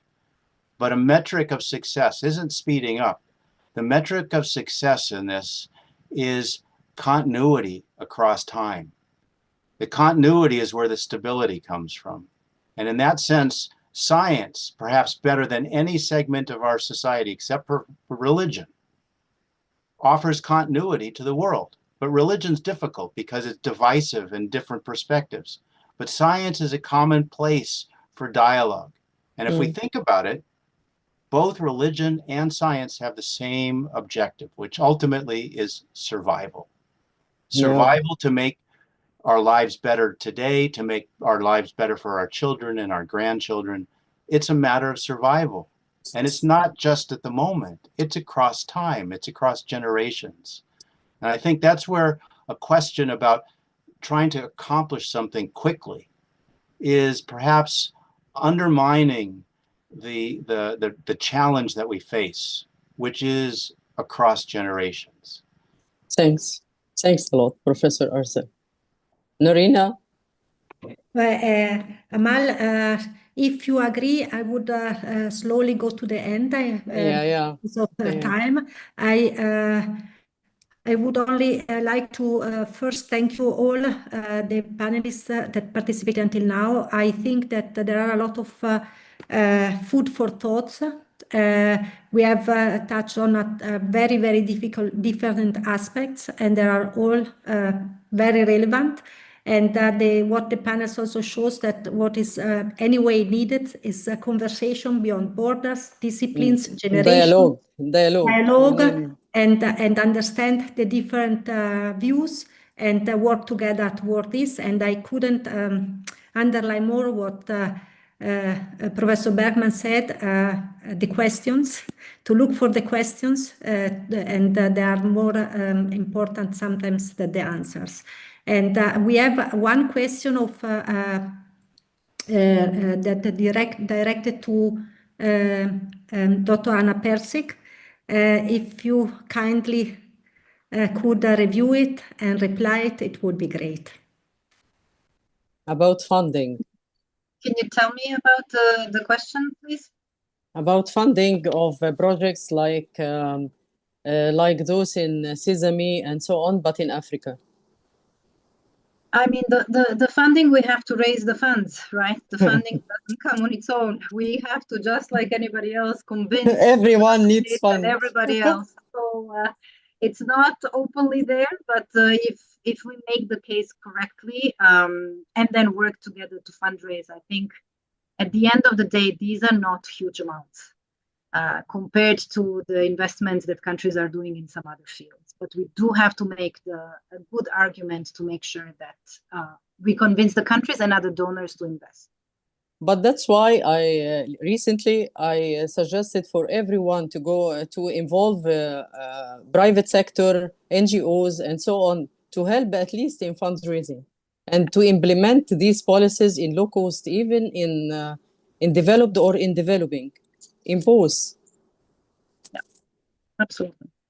Okay, thanks a lot for all speakers. Thanks a lot for all speakers, Thank for you. audience. Thank you so Yeah, much. yeah, thanks Thank a you, lot. everybody. And see you. Thank you so Thanks much. a lot. Thanks a Bye. lot for all friends. Thank you. Bye-bye. Thank you so much. We have to keep the audience. Amal, I would now introduce shortly the second session. Yeah, okay. My name is Nerina Finetto, and together with Professor Malamin, I have the privilege of co-leading today's event and the second session, Science Diplomacy, Challenges and Chances. On these World Refugee Days, we want to recognize the 42.7 million refugees, 72.1 million internally displaced people, and 8 million asylum seekers around the world, including many scientists and students whose lives and work have been profoundly affected. Science diplomacy can and must be a force for change. Through today's session, we hope to contribute to a vision of science that not only advances knowledge, but also upholds dignity, creates opportunity, and strengthens our shared humanity. Amal, could you kindly introduce Ensia? Because the first... Yeah, Dr. Ensia Irfani, she's my friend, and she's a physicist and human rights advocate following the outbreak of the Women Life Freedom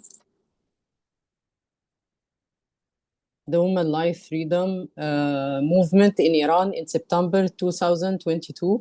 She resigned from her faculty position in Solidarity and had since lived in exile. Her advocacy focuses on academic freedom, gender equality, and the protection of at-risk scholars. Dr. Irfani's work bridges the gap between science and human rights, amplifying the voices of those silenced by political oppression.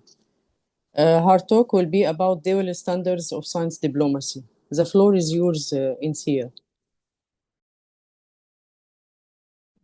So, hello everyone. I hope you hear me clearly. It's really a pleasure to be here. Thanks a lot, Nerina and Amal, for this conversation. And I'm deeply sorry that for the conflicts that are now happening in the Middle East, and unfortunately it's increasing instead of decreasing. We lost the opportunity to be there in person, but I'm really happy that at least in the Refugee Day, we can have this important conversation, doing it online. And I hope that the conflicts, not increasing more, because we are facing a really, really severe challenges as Iranians. So I want to talk about dual standards in science diplomacy, and maybe that can also answer some of the questions that you raised up during the previous panel, to see that, okay, when the science diplomacy cannot do whatever we are really expecting from science diplomacy. So we know about the definition of the science diplomacy, which is the use of the scientific collaboration among nations to address common problems and to build constructive international partnership. And then it has 3 pillars regarding the Royal Society and AAAS in 2010, saying that science in diplomacy, science for diplomacy, and diplomacy for science, although they recently tried to change the definition. But I really want to talk about diplomacy in science, and in general, for me, diplomacy in science, making the science more politicized, and that's where the science could be in danger, and instead of really trying to solve the problems, can cause the problem instead of solving the problems. So we know, for example, in the case of the science, if you talk about the ideals, science should be completely neutral, openness, cross-border collaboration, evidence-based decision-making. It should help for that. It should also protect ethical values and for sure academic freedom. But unfortunately, although we expect such kind of the ideals from science, in reality, we see unequal access to the science, geopolitical interests, visa restrictions that banning the scientists from different regions, and also dual use of the science in the case of the military, and many other issues that can harm humanity instead of supporting humanity. So why these dual standards really matters? Because undermines the credibility of the science diplomacy, weakening the trust in international scientific collaboration, and also trust in science regarding the public, and reproduces the global inequalities in science, and risks losing generations of talents because they are losing their right to continue science, and even having the fear to enter the science specific topics that could put their life even in danger. what science is the causality of the conflict? I just want to give you some examples regarding the ongoing conflicts affecting science infrastructures and international collaboration and funding. As an Iranian, I can talk openly about the nuclear program of Iran that's supposed to be completely a scientific program. But unfortunately, with these conflicts that we have, it becomes political. And unfortunately, there is no science running there. And these days, even that makes me really worried that regarding the war that's happening right now between Iran and Israel, no scientist talking about the outcome of this war if Israel or in the collaboration of the US, they attack the nuclear infrastructure of Iran and how that will be the harmful. This is one of the major problems that we see, that science completely destroyed from the conversation. And unfortunately, IAEA, who was established for being the atom for peace and then changing to the IAEA, unfortunately becoming more political organization than a scientific one. And the reports of this organization helps to lead to the conflict that we have right now between Iran and Israel. And unfortunately, one of the main challenges and issues that it's the exact effect of the dual standards in science diplomacy is that none of the scientists worldwide that they are expert in nuclear physics, they don't talk about the consequences of these kind of the attacks. They don't tell explicitly that what's going to happen if such kind of attacks happen, which will harm the humanity in general, not the Iranian people. It will really harm with the radioactivity all the countries that they are in the region. This is the place that the science is completely missed and ignored from the negotiation table, and there is no evidence-based decision making. It's just in the hand of the politicians to take a decision. And this is the really turning point, I say, in the case of the science diplomacy. The scientists, they have no power to be on the negotiation table. And unfortunately, some parts of the science could be used as a harmful issue, even for a nation that they're working on that, and also for the humanity in general. You know that I'm never supporting my regime. I'm the one who really stand up against this dictatorship. But I just wanted to mention that it's not a matter of the situation that's happening here. It's something really, really global. So if we cannot find a scientific solution for this conflict, in future, it will be much more difficult finding the solution for other challenges that science could help. And unfortunately, regarding the conflicts that happen in the world, regarding the wars, revolutions, and coups, and even the political activisms of the scientists, there is no support. I can just say you regarding the conflicts that happen between Iran and Israel right now, because we published the article in the 17th of June, what's happening there, and the situation has changed a lot since then. So regarding the conflicts that's happening right now, the universities are completely closed in Iran. Unfortunately, the regime of the Iran also arresting the faculty members because they are talking about anti-war. And you see that even in these kind of the conflicts, the scientists are not safe. And the internet is completely shut down in country for more than 48 hours. So I couldn't talk with my family, and we don't know what's going on there. And nobody really speak up about that. This is the right of the humanity to have access to the data and information, especially in the times of the conflict. And unfortunately, no organization really supporting that one. And unfortunately, Iran and Israel both attack the universities.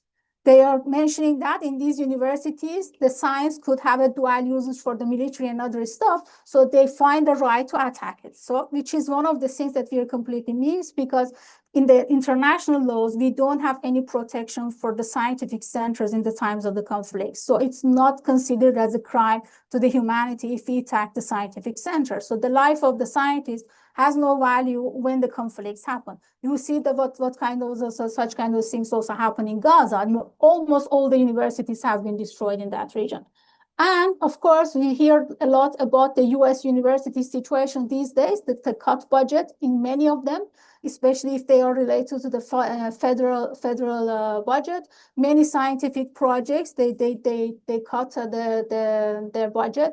Of course, in the case of the US, the people talk about it openly, but when it comes to the countries in the conflict regions, unfortunately, even scientific society keep the silent, because they always said that this is the internal issues of the country, so we don't have right to talk about this, which is a really strange thing in scientific community. This is one of the dual standards in scientific community. If science in danger, you should speak up. Doesn't matter where it is, because this is the science that we want to protect it. It's not just the scientists. This is protection of the science in general. So this is one of the dual standards when the academic freedom and scientific researchers is in danger. We see these dual standards that we don't speak up because we find that it could be a political. So the scientific response differs across the conflicts, and this is why we don't have the standard rules, how we should treat and how we should protect science in general.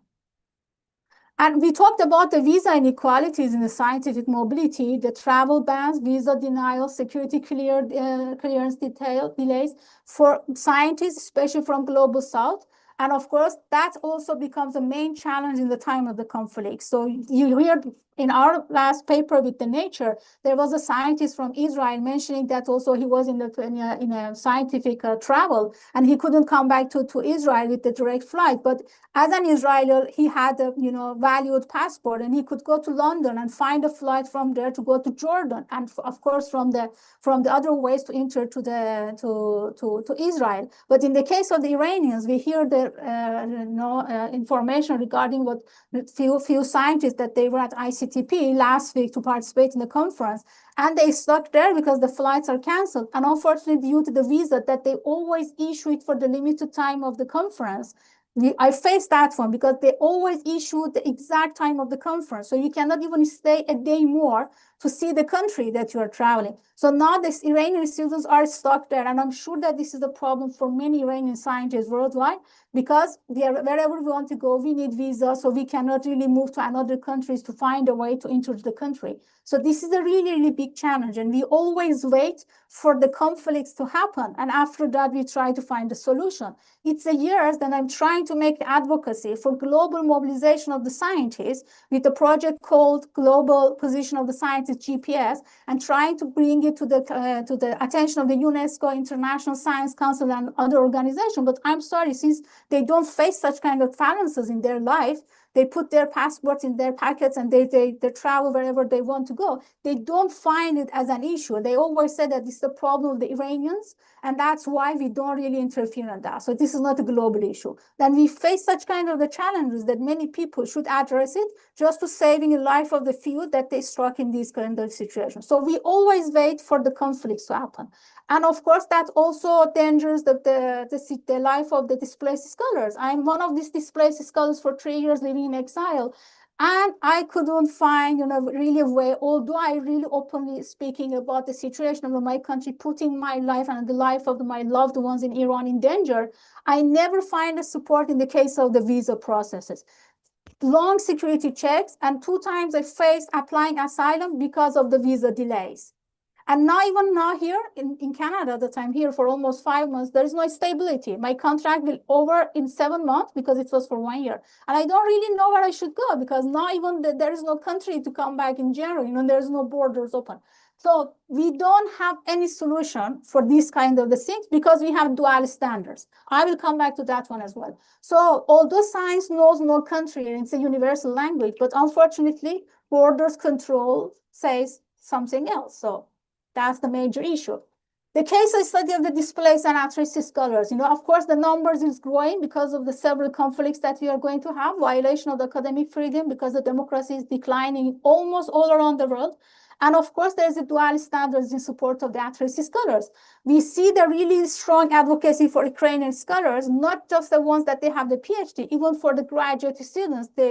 Especially EU defined a specific, program for supporting at-risk scholars from Ukraine, even from the US, although they make it something really global, saying that we will cover all the at-risk scholars. But I'm sorry, I approached to many of them. They don't even reply your emails. They don't even listen to you, that you're also facing the same problem. So although the program seems global, but unfortunately, it's completely clear that it has been opened for specific nations.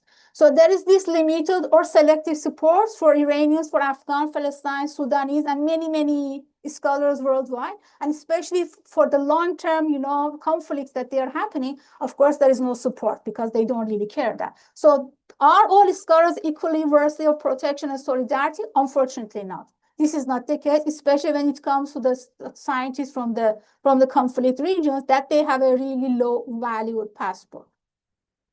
So what we need to change? Of course, we really need to have an equitable framework for supporting all scholars. When I say all, I mean all. We should not really divide that scientists with respect to their discipline, with respect to their nation, with respect to the value of their passport, the region that they come from, and the subject that they have. Transparent and inclusive international collaboration, which is not the case. We see the effects of the sanctions in many, many countries, but nobody really talks about that. There is no open science for the ones that they are in these conflict regions, and also the ones that they are facing the sanctions as well. So there is no platform to talk about that. Recently, I was collaborating with the Open Science Project of the UNESCO, and it was really, really difficult to convince them to put the words that we need also to consider the geopolitical conflicts to protect open science. They didn't even accept from my side to mention the name of the sanctions in that report. You know how close the situation is that, even with putting the name of the sanctions there. And of course, many of these organizations, when it comes to the critical questions, they try to close their eyes and also their ears when you talk about the gender apartheid that's happening. And of course, that restricts the scientists from specific regions. There is no solidarity, and there is no listening to these kind of issues. Visa facilitations for scientists, which is one of the main challenges that we face, especially for high-risk regions, which is one of the things that's happening and we don't have. And of course, independent funding mechanisms not tied to the geopolitical agendas. This is one of the main challenges that we are facing. So we know that science must be a bridge, but not a barrier. But unfortunately, it's not the case. I faced several barriers in my life. And unfortunately, there is no support in general. Everybody knows that I'm a member of the ISC, I'm a member of the IAP, TWAS, Global Young Academy, and many other scientific organizations. But when I faced trouble in my life, I will end it on. It's just 1 minute. Thank you. When I faced all these challenges, unfortunately, there was no support. So since now, after 34 months of being in exile, I just stand my own feet. You know, I could never trust on my network that they are preaching. I'm sorry, they are preaching for academic freedom and protecting scientists in danger. What we should do advocacy for the fair policies, protect academic freedom, because if we cannot protect it right now, then it will be really late. Hold institutions accountable and support displaced scholars.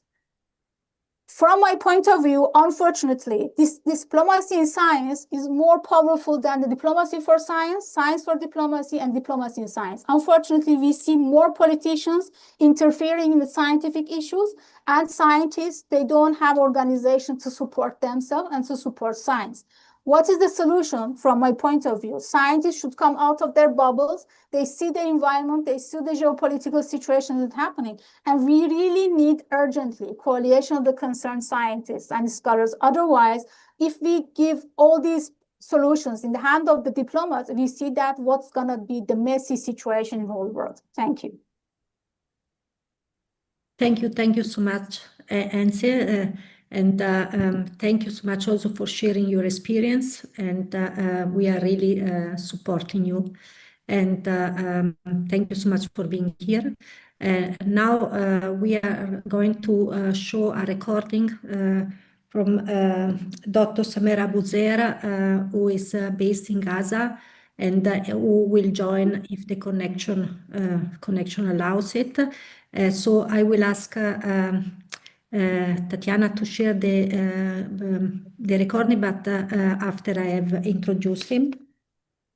Dr. Samer Abouzer received his doctorate in public health from Tehran University of Medical Science in October 2019 and recently completed his research visiting fellowship with the Department of Social and Preventive Medicine, School of Public Health, University of Montreal, Canada. He's working as Assistant Professor of Public Health at the University College of Science and Technology, Khan Yunis. He's also a freelance research reporting consultant and coaching specialist with different national and international organizations in the fields of public environmental health, occupational health and safety, emergencies and crisis management, and climate changes. He was selected as a member of Palestinian Young Academy, a global young academy, and the central aim of his research is to apply quantitative microbial risk assessment approaches to better understand the annual risk and burden of communicable diseases posed by the contamination of drinking water in low and middle income countries. Please, Tatiana, start the sharing. The title of his lecture, by the way, is Voices Under Siege. Thank you, Amal.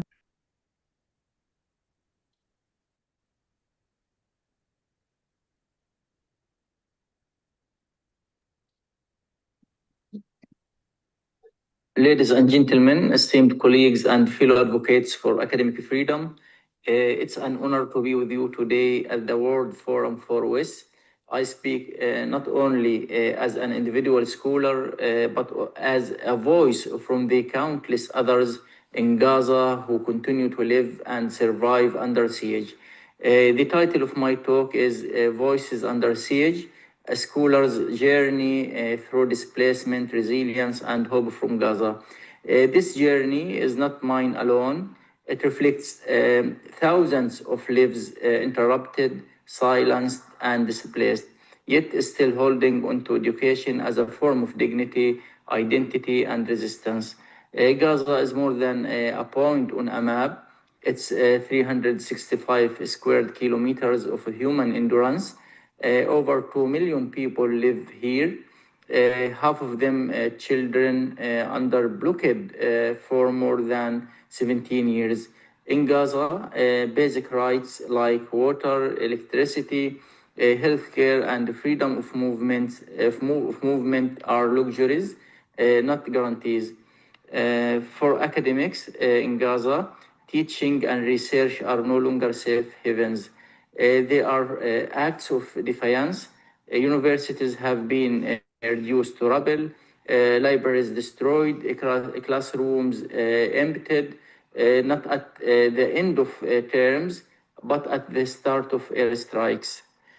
Before October 2023, I was working as a researcher and public health professional, focusing on the water, sanitation, and hygiene crisis. I believed in the power of research to drive change, but in Gaza, even knowledge is besieged. When the war escalated last year, I lost my home and with it my academic space, my sense of direction. One morning, I was planning a health workshop. I was gathering my children and a few belongings, unsure if we would survive until morning. Since then, we moved from shelters to shelter, tent to tent. I carry flash drives instead of box. My research sits in inaccessible clouds. The internet comes and goes with the bombings, and yet my mind remains occupied by my students, my peers, and the communities we once served with knowledge. Now just struggling to survive. I have applied to several scholars at risk programs. I'm grateful for these lifelines, but all of them have placed my application on hold with a message, contact us once you are able to leave Gaza and relocate to Egypt or Jordan. But I cannot leave. I remain trapped by a border that is closed, a war that is ongoing, and a system that demands physical escape before it will offer academic refuge. Even under siege, I continue to believe in the transformative power of knowledge. Displacement hasn't erased my identity, it has sharpened it.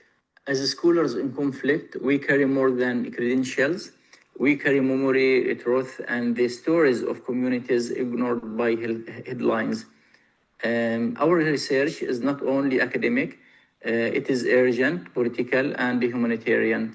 My current work focuses on documenting structural violence in health, in water systems, in policy. This is not theoretical, it is survival driven and driven by the hope that one day we will rebuild not just infrastructure, but institutions of knowledge. This resilience is not mine alone. It's shared by the mother teaching her child in a tent, by the student rewriting a thesis after their university was destroyed, by every scholar in Gaza who refuses to be erased. So what gives me hope? It's gathering like this, the simple act of being heard. But listening is not enough. We need international mechanisms that protect education in war zones. We need urgent, flexible pathways for scholars at risk, not only those who manage to escape, but those still trapped in crisis zones. We need partnerships that are inclusive, not conditional on mobility. And we must uplift these voices under siege, not just when bombs fall, but every day under occupation and blockade. In Gaza, hope is not a luxury, it is a strategy for survival. And as long as I can speak, teach, and write, I will continue to tell the stories of Gaza's scholars, not as victims, but as a resilient agent of change. I stand before you not because I have been saved, but because I am still here waiting. Uh, Let our solidarity be more than words. Um, Let it be action. Let us ensure that no scholar is abandoned simply because their geography has been turned into a prison. Thank you. Thanks, Samir, for this nice message. We hear you with all our hearts, and we hope all decision makers will hear your message and the messages of all to solve this problem, because it's a big conflict and nobody initiate to stop it. I hope someday will come and these problems will be solved soon. Thanks, Samir. I think he couldn't join us because from the morning he couldn't join me even on LinkedIn or on Facebook as usual or on WhatsApp. Hopefully he is okay. Okay, the next speaker is Dr. Tandy Megwabi. Her lecture will be on science diplomacy in poly-crisis world. Tandy Megwabi currently serves as Group Executive Business Advancement at the South Africa National Research Foundation, responsible for business development and global partnerships. Tandy has obtained a well-rounded experience in higher education as a research management executive, which has provided her with a perspective in leading and business sustainability. This is experience gained from her leadership positions in higher education as Director of Research at the University of Western Cape, the Deputy Vice Chancellor, Research and Engagement at of University of Technology and at Nelson Mandela University, Dr. Tandy. Thank you. By the way, I'm following you on LinkedIn. I know. And I suggested you to Nerina to invite you because I'm interested in research management.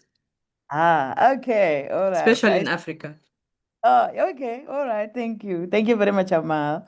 And thank you, Nerina, for the invitation. It's really wonderful to hear and very heartening to hear colleagues. Ensia, thank you very much for your presentation. I'm bringing a different perspective here on the challenges and chances for the 21st century. This is just a reflection and really examples that we've had and experiences that we've had from the National Research Foundation of South Africa. I must say, I feel like I'm bringing more positive chances that can be expanded if things are managed according to what science diplomacy is supposed to do. So I just want to reflect a little bit on the current situation. I call it, my title is Science Diplomacy in a Poly-Crisis World. And I really want to emphasize on the poly-crisis as we have heard now from the last two speakers. and defining what that polycrisis moment is.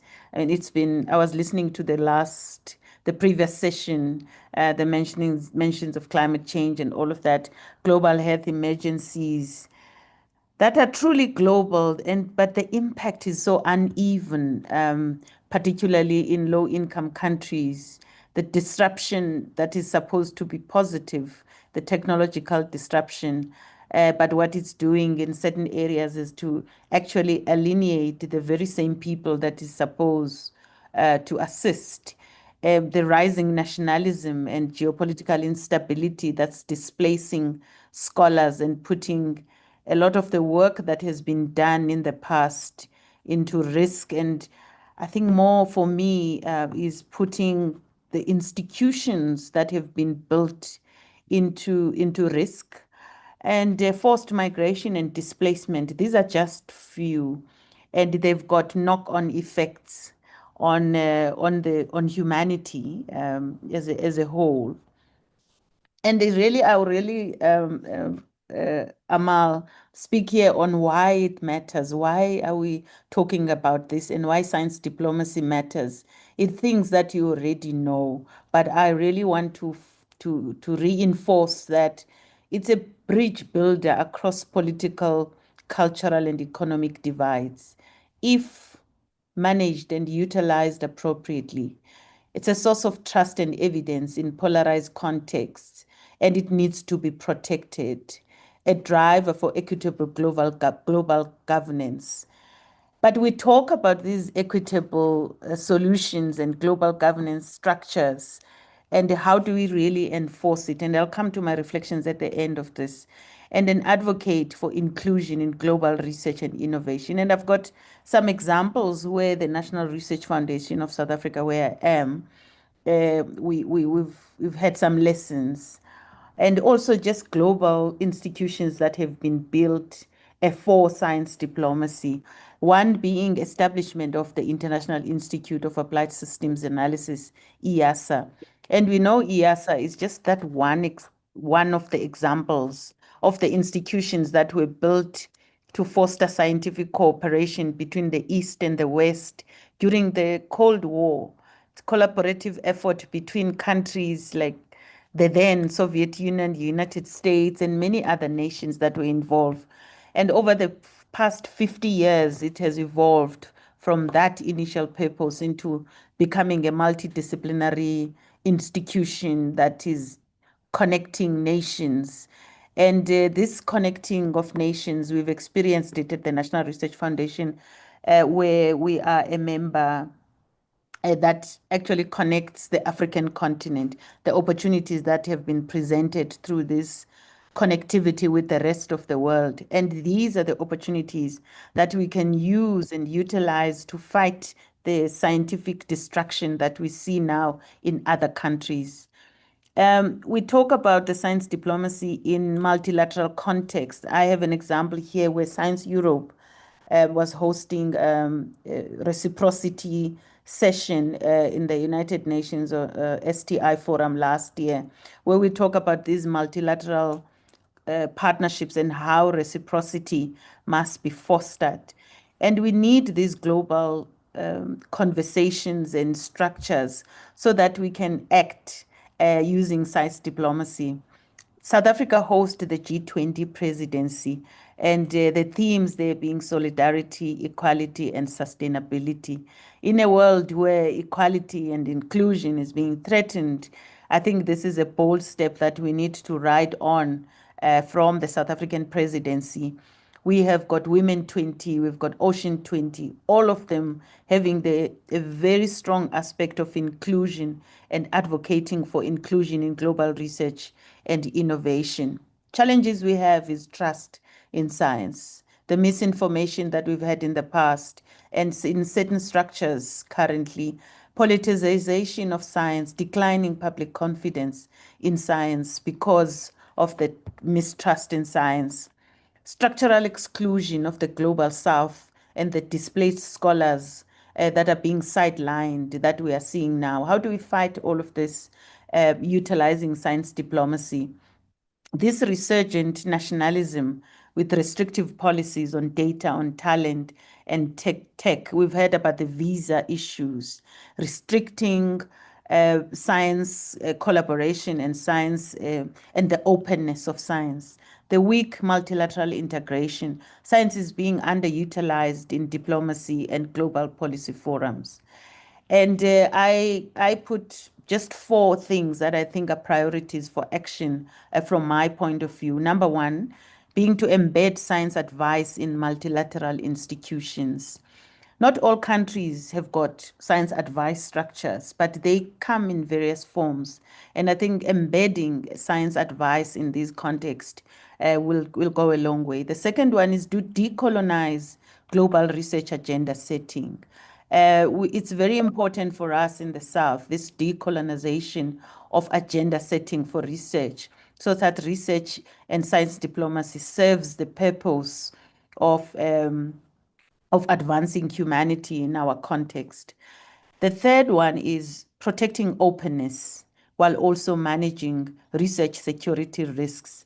You will hear my input, Amal, is very much from a research management perspective, because we need to protect research security while we, at the same time, we are advancing openness of science. The fourth one is strengthening the South-South and triangular collaborations. For example, we've got the Science Granting Council initiative in Africa. That is a collaboration of 18 African countries, together with development partners that support the notion of institutional building in Africa. What it does, it encourages peer-to-peer learning, it reduces dependence on donor funding. It also builds scientific solidarity in terms of infrastructure and capacity across regions, and also reflects more horizontal partnerships, which is the key principle of inclusive global science systems in the world. And structures like these need to be replicated, particularly in the South, in the global South, for us to reach science diplomacy that is effective in our systems. And the other thing that perhaps we don't pay too much attention on is skills for future science diplomats. People like ourselves, sometimes we get the science diplomacy skills through, I would say, diffusion, that you get involved in these structures and research management, and you work in the science policy interface, and you learn by doing. That is still correct, but we need to be intentional about building skills for science diplomats, interdisciplinary literacy, knowing science with geopolitics and ethics, systems thinking and foresight, a cross-cultural communication, which my friend called it cultural literacy, and negotiation and policy influence. Examples from our context from South Africa, we are now implementing a South African presidential PhD program. And one of the angles that we are putting in the program is to be intentional about science advocacy and science diplomacy. We also learning from other contexts around the world where the postdocs and early career researchers are placed in settings where there's policy development. So we've instituted postdoc policy fellowships. But this is something that is also happening with our partners around the world. And we need to improve these initiatives if we are to build skills for future science diplomats. And then I asked the question, how do we support at-risk and refugee scholars with all of this science diplomacy in mind? We should be integrating and not isolating. In the global South, the important thing is that the emergency aid that is coming to the South should not be institutionalized, but it should be focused on systemic inclusion. Practical measures there would be fellowships, mobility schemes, visa pathways. I can't stress this enough because they are enablers of international collaborations. Credential recognition and institutional placement, mental health and community support, which is important. Examples there, it's things that you know, the Science in Exile, the partnership between ISC, UNESCO TWAS and IAP.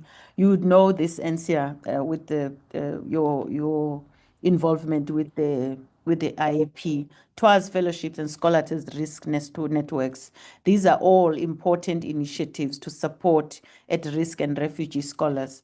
But at our own institutions, at universities, I think we need to be intentional about opening our gates and our arms to welcome scholars as fellows, as extraordinary professors, to bring the skills, but also to bring the knowledge that these scholars bring to the science system.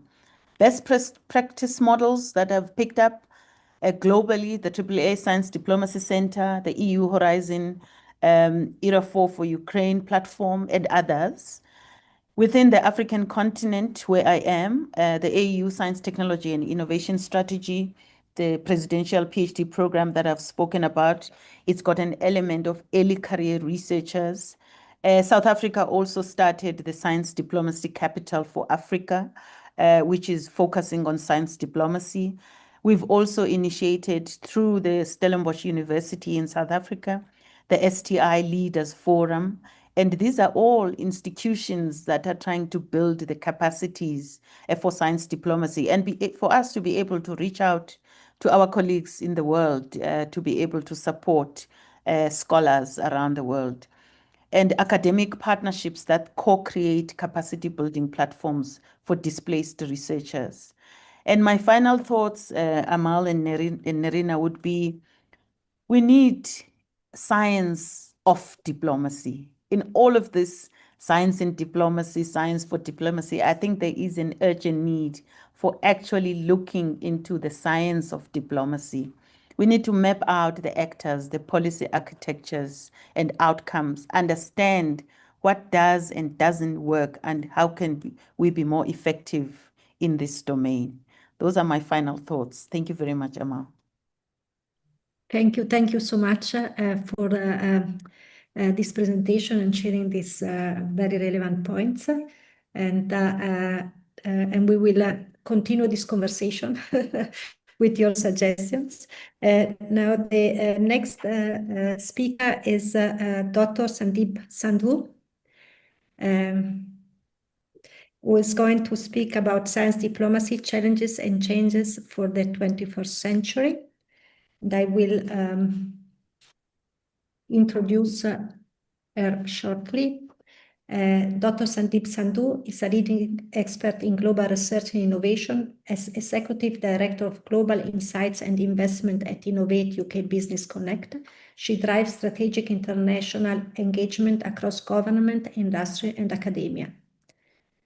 At Innovate UK and the Medical Research Council, she has led major global initiatives, shaped international innovation policy, and delivered cross-border research and development programs. Sandeep holds a PhD in biochemistry from the University of Birmingham, conducting research for the Ministry of Defense.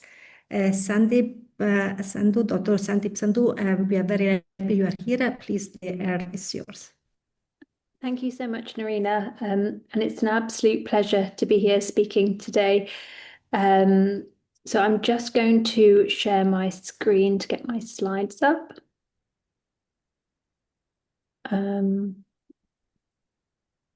Hopefully you can see that okay? Not yet, but it's coming. Oh.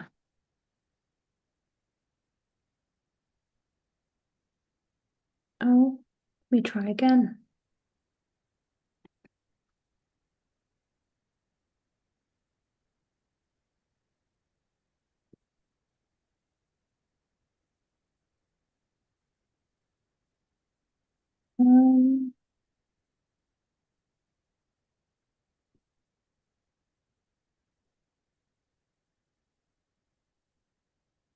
Hopefully that's okay now. Great, thank you, Nerina. Yes, so I'm really honoured to be here today on what is World Refugee Day. A really important day and one that reminds us that science diplomacy is extremely important and must serve not only to progress, but also to support people as well.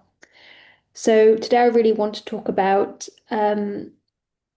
science diplomacy and what the challenges are and what the opportunities are. And I'll be speaking very much from a perspective where I'm based in the UK, and also as an early to mid professional, and as part of that, what networks I'm part of that have helped me engage with some of the programs and things that we deliver in the UK to support refugees and also support science diplomacy. So first of all, in the UK, we do a lot of work around welcoming scholars at risk, and I've heard a lot about that, not just now, but also earlier today in your first session as well. So this is one of the most human-centered aspects of our work at the UK Young Academy.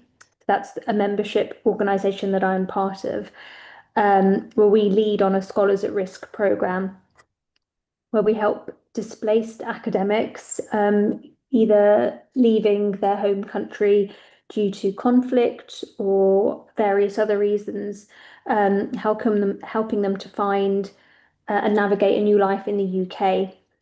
And as part of that, we do a few things. One of them is that we have established a welcome guide, and this is specifically because I was mentioned professionals, because we support not just academics, but those in industry or those from the public sector as well. But we've set up a welcome guide specifically for scholars who are leaving their home country and trying to set up and continue their career in the UK. So this guide helps them understand the research and academic landscape in the UK. How does universities work here? What do the different titles mean? For example, reader, associate professor, for example, and also how does the funding landscape work here in the UK? So this welcome guide kind of sets out the whole landscape and makes it easier for those scholars at risk to set up their new sort of academic career here in the UK.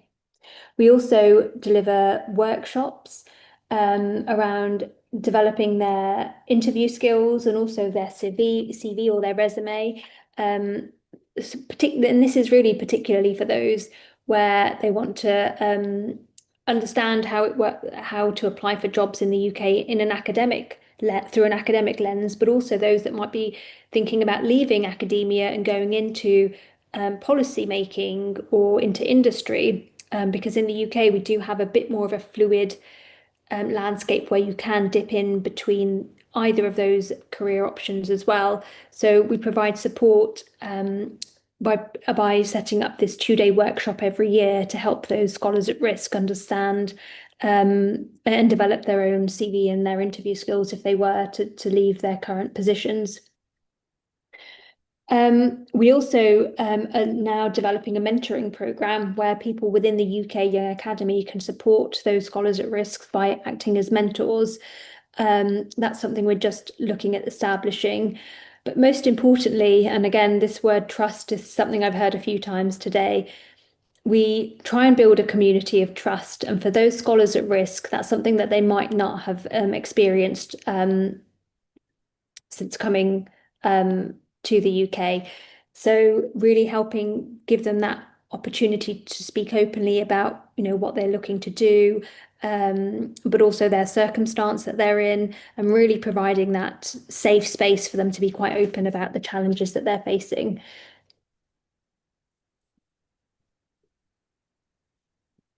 And then moving on from that, we do a lot of work in science diplomacy, and our science diplomacy work has been split out into 3 interlinked pillars. The first being skills and capacity building, the second being around advocacy and dialogue, and the third being about network building. So if I talk first about skills and capacity building, so we're currently looking at hosting a science diplomacy event that's going to take place later this month, where we want to build up capacity in our membership and in early career professionals, their understanding of what science diplomacy means, but not just science, but also looking at innovation diplomacy, tech diplomacy, which we're hearing much more of, given the increasing role that industry is playing in this space as well. So we're hosting a masterclass at the British Academy at the end of this month with leaders from the global community in this space, both academics, diplomats, and people from industry, to give an overview of their of what this is and what this means to them in their particular careers as well. And that's to build that understanding between these different careers and sectors, so that people have a better understanding and also can increase the dialogue between these different groups of people. So we're piloting that, but we're hoping to have that as an annual activity. We're also currently evaluating existing training programs that are out there in terms of science diplomacy. Some of you might have heard of S4D4C, which is a current free tool that's out there that anyone can use. And we're also looking through the European Framework for Science Diplomacy book that your speaker earlier on was also talking about from the European Union. So we're looking at these current documents that are already out there in the public domain to understand how can we pull all these different things together to make it easier for someone entering into this domain to get a better insight as to what science diplomacy is and how they can act in their particular role to support this agenda. And so the aim of this work really is to develop training and really empower early career professionals to play a role in this space, not just in the UK, but globally. So we're trying to do quite a lot of work in this space. We're also doing a lot in the advocacy and dialogue space. So as a young academy, we're trying to build up a global network and work with other young academies to support the voice and amplify the voice of early career professionals. So we have worked with the Swiss Young Academy at a recent European-wide meeting and supporting a discussion on science diplomacy.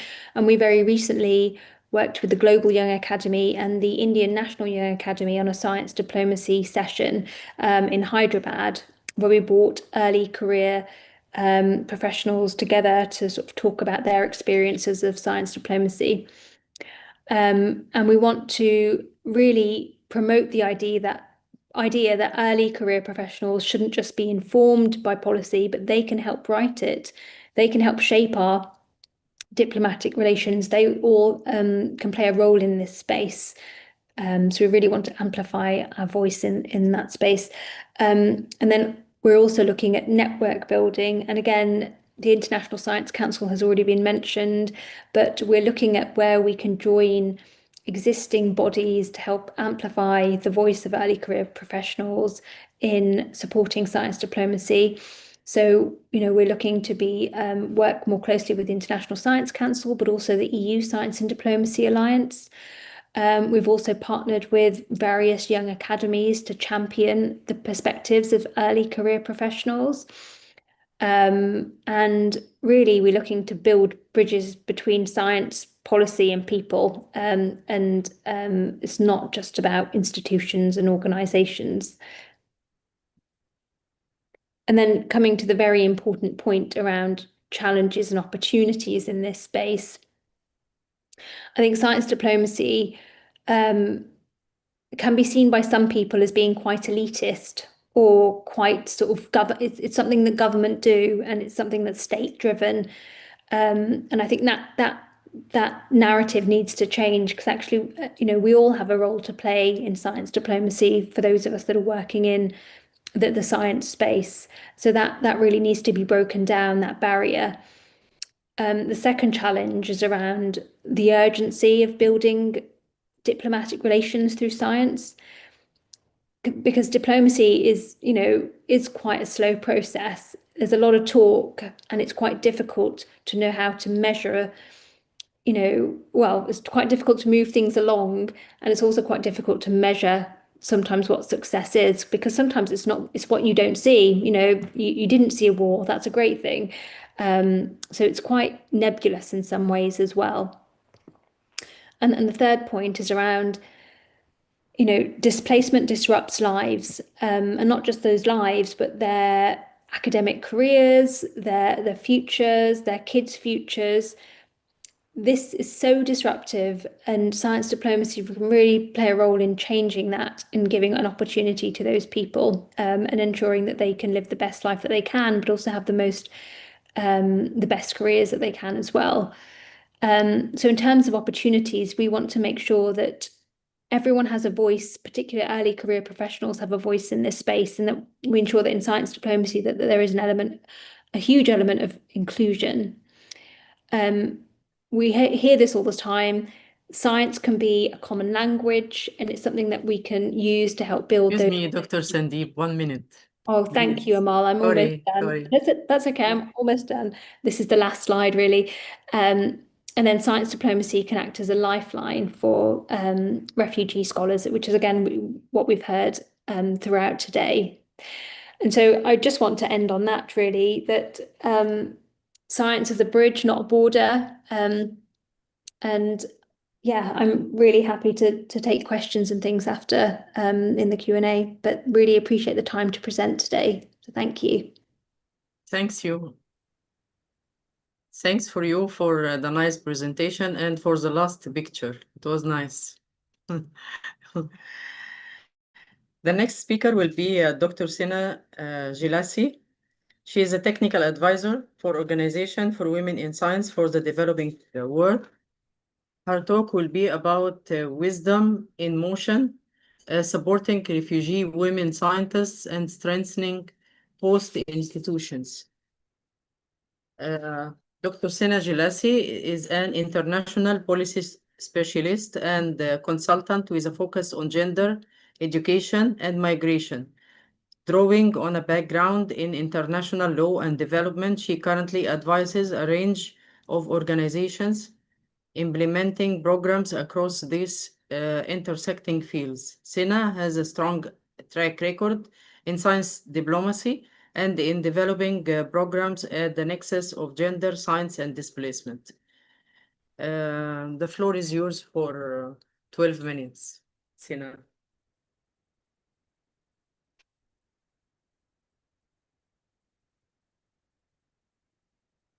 Thank you so much, Amal, and nice to see you.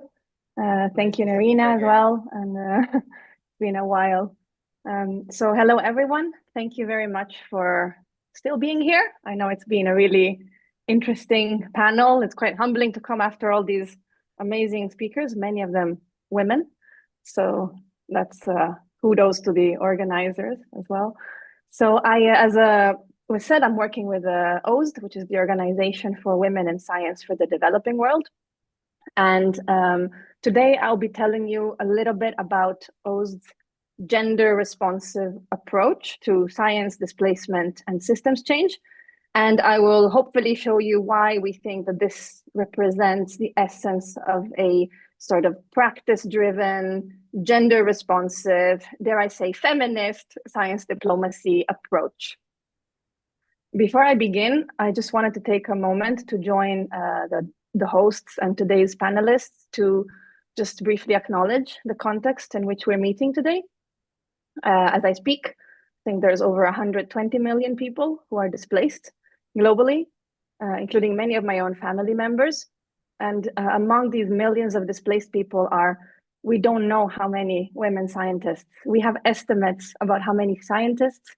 We don't actually even have estimates about how many women scientists are among these, which is an incredible fact in itself. And of course, in Gaza, we know that the devastation has pushed an entire population on the brink.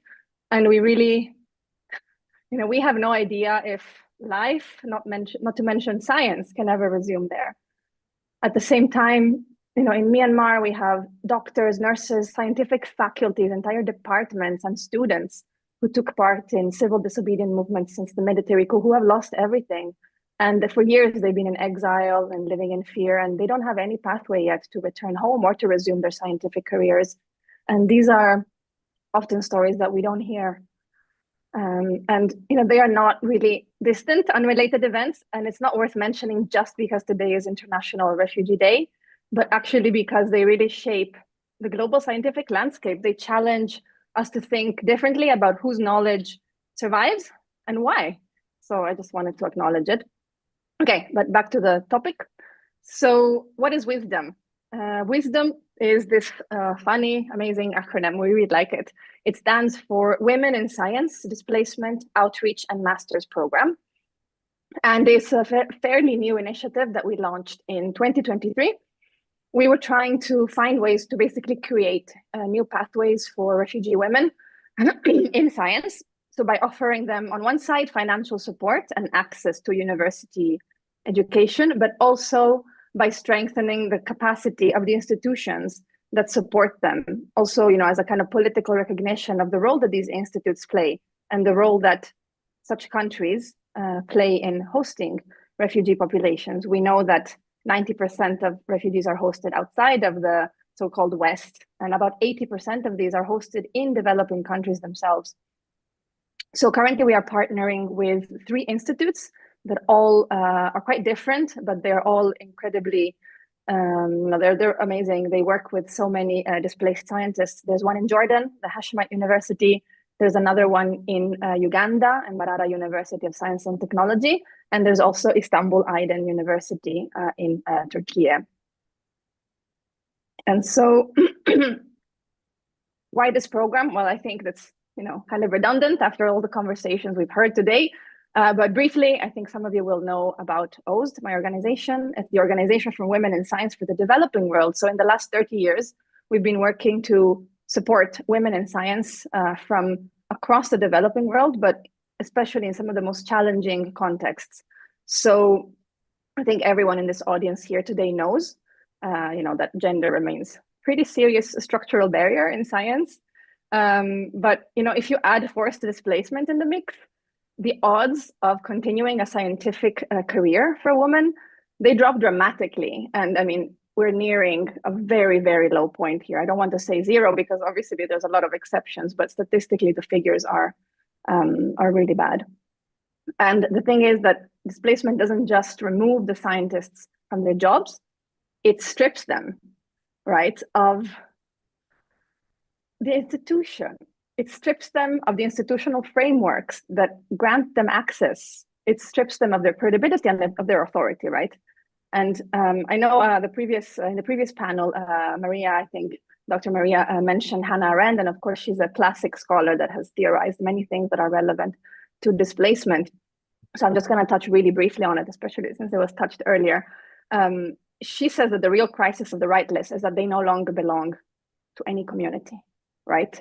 So they basically become excluded, included by inclusion. They remain humanitarian cases, but in fact, the sort of epistemic structures that define who can produce and share knowledge have expelled them. And I have a good example today that I would like to share with you. So with her permission, I would like to share the story of a good friend of mine and a colleague, Dr. Hazir El-Haj. She's a brilliant Sudanese scientist, and I first met her actually in a science diplomacy workshop many times years ago at TWAS. And then we met again when she was awarded one of our OSD Early Career Fellowships.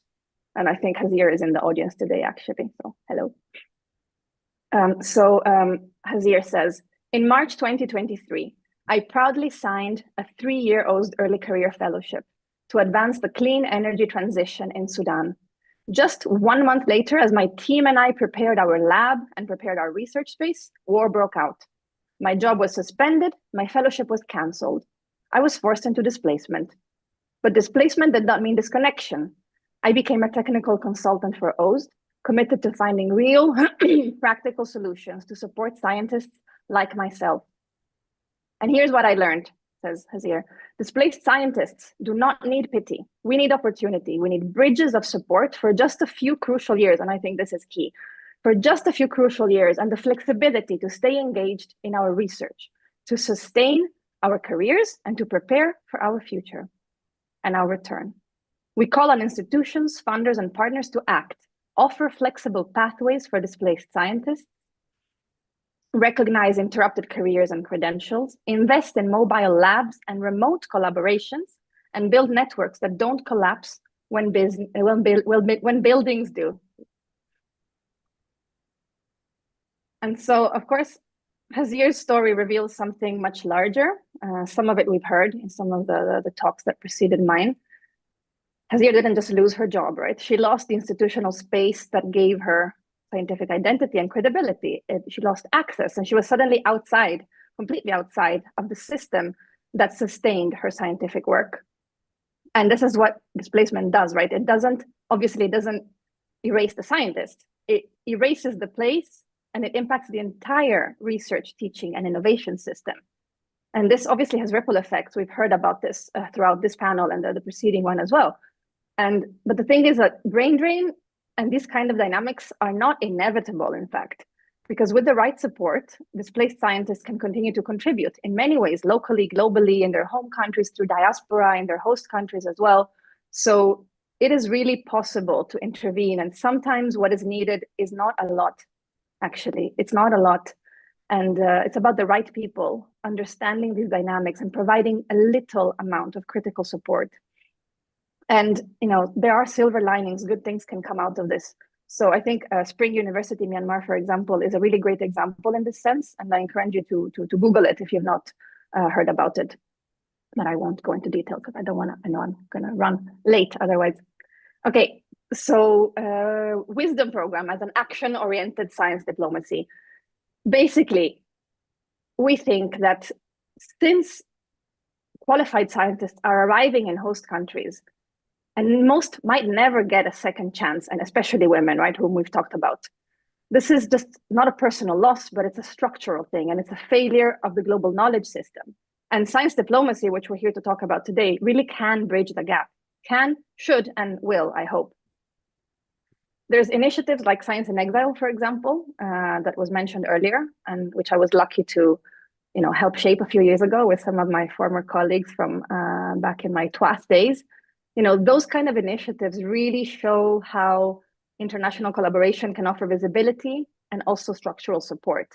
And I think this is where an initiative like O's Wisdom comes in, sort of as the right piece of the puzzle, because it builds on that momentum and it works to ensure that there are mechanisms for re-entry and for sustained participation so that the impact is achieved and it is sustained. So it is our way to walk the talk. And I think that was Encia who said it, right? A lot of this is just talk. So this is our way to show that we are engaging in a form of action-oriented science diplomacy. Okay, so for us, Wisdom is much more than a scholarship program. It's really a political commitment for us. We are really trying to model a different logic, one of care and reciprocity, and building futures together, but also one that recognizes the very important role that many countries have, mostly developing countries, in actually enhancing these opportunities. So rather than treating displacement as a crisis, we are trying to frame it as an opportunity to invest in, amazing talent, knowledge equity, and collective stability. And so for us, this is really important, although I have to say that at the same time, we're also aware that this whole global talent narrative sometimes can also obscure a little bit the sort of systems of violence, like colonialism, war, and exploitation that in fact drives displacement in the first place. And we also know that the systems themselves that circulate knowledge are themselves built on deep historical inequalities. So that is something that we are very aware of while we sort of advocate for the other narrative. And in fact, yes. One more minute. Okay, perfect. So just really briefly, this is my second to last slide, I think.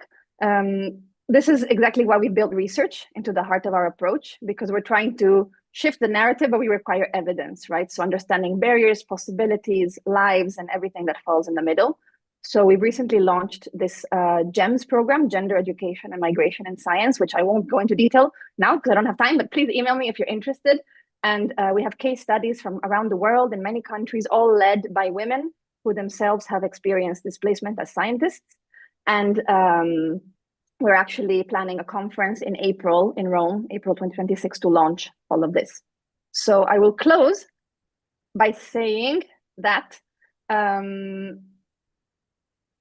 we were in a workshop in Istanbul a few months ago. We met as O's with some of our fellows who have received this scholarship and some of the university faculty that are working with us. And we really tried to push the idea that our program is just solidarity, it's not a gift. And in fact, one of the students, one of the scholars said, you know what, no, it's still a gift. And it really stayed with us. We've discussed this a lot internally, this idea, is it a gift, is it not a gift? And it really reminded me of the sociologist Marcel Mauss, who described the gift not as a transaction, but as this sort of social act, right? Reciprocity, relationship building, etc. And so in this sense, for us, welcoming displaced scientists isn't about benevolence, it's literally a reciprocal exchange that benefits the entire scientific community. And so in conclusion, we are ultimately aiming with this program to move towards equitable partnerships across scientific borders and across the scientific community. We are cultivating global scientific relationships grounded in solidarity and shared purpose. And I think that this is exactly the deeper promise of science diplomacy. So I will leave it at that. Thank you very much. Thank you so much for the very inspiring presentation, and we will definitely follow up on this, the work that you are doing, and we will try also to join you at the conference next year. Thank you so much. And our last speaker for today is Professor Yoko Shimpuku. But I thank you particularly because it's very, very late. I know already where you are. And with a presentation, Global Justice in Science, Integrating Equity into Health, Environment, and Innovation. And a couple of words on Professor Yoko Shimpuku. She's a professor at Hiroshima University and midwifery researcher specializing in global health. Her primary research focuses on improving maternal and child health through field-based implementation studies in Tanzania and other low resources settings. She's actively involved in international academic and policymaking communities, serving as a member of the World Health Organization Stage Midwifery Expert Group and the Regional Professional Committee of the International Confederation of Midwives for the Western Pacific region. Professor Shimpuku earned her PhD in nursing from the University of Illinois, Chicago. She's a former executive committee member of both the Global Young Academy and the Young Academy of Japan, and currently serves as a member of the Science Council of Japan in recognition of her leadership and contribution to global midwifery. She was named one of the 100 outstanding women nurse and midwife leaders in 2020 by the World Health Organization, UN agency, and global partners. Her work integrates research, education, and policy to address health inequities through the midwifery model of care. Professor Shimpuku, the hair is yours. Okay, thank you very much for kind introduction, and thank you everyone for staying with us until the last presentation. I feel some meaning that I'm joining from Hiroshima, the city of peace. Today, I will talk about distributive science, distributive justice in science and policy, particularly focusing on how early and middle career scientists can help address global inequities in how scientific benefits are shared. This presentation is based on a collaborative reflection from recent global dialogue. Early career scientists are uniquely positioned to shape the future of science policy collaboration. Organizations like the Global Young Academy provide invaluable platforms for young researchers to engage in high-level policy discussion, foster innovation, and push institutions toward renewal. However, representation is not yet equitable. Many young scientists, particularly from the Global South, face barriers that limit their voices in global dialogues. Addressing this imbalance requires international inclusion and long-term institutional support. The COVID-19 pandemic made global health inequities starkly visible. For example, when the Global Young Academy planned its 2022 AGM in Japan, for which I was the chair, we discussed if we should conduct the AGM in person or not, because Japan had a strict travel restriction according to the vaccines one had received. If we conducted in person, many Global South members who have been unable to attend due to unrecognized vaccine certificates. So as the chair, I talked with the organizing committee and we decided to hold it in hybrid and that all members from other countries attended online. This wasn't just a logistical issue, it highlighted the unjust distribution of scientific participation and the broader political economy of global health. It was a live example of distributive injustice within the scientific community. So some of the GYA and YJ members and I decided to research on distributive justice. It's useful to distinguish among three interrelated types of justice. Distributive justice focuses on fair allocation of science's benefits and burdens. Health justice emphasizes equal access to medical care and technologies. Environmental justice concerns the fair distribution of environmental protection and harms.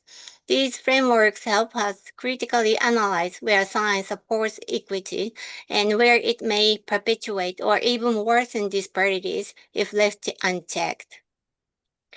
Distributive justice is particularly important in innovation policy.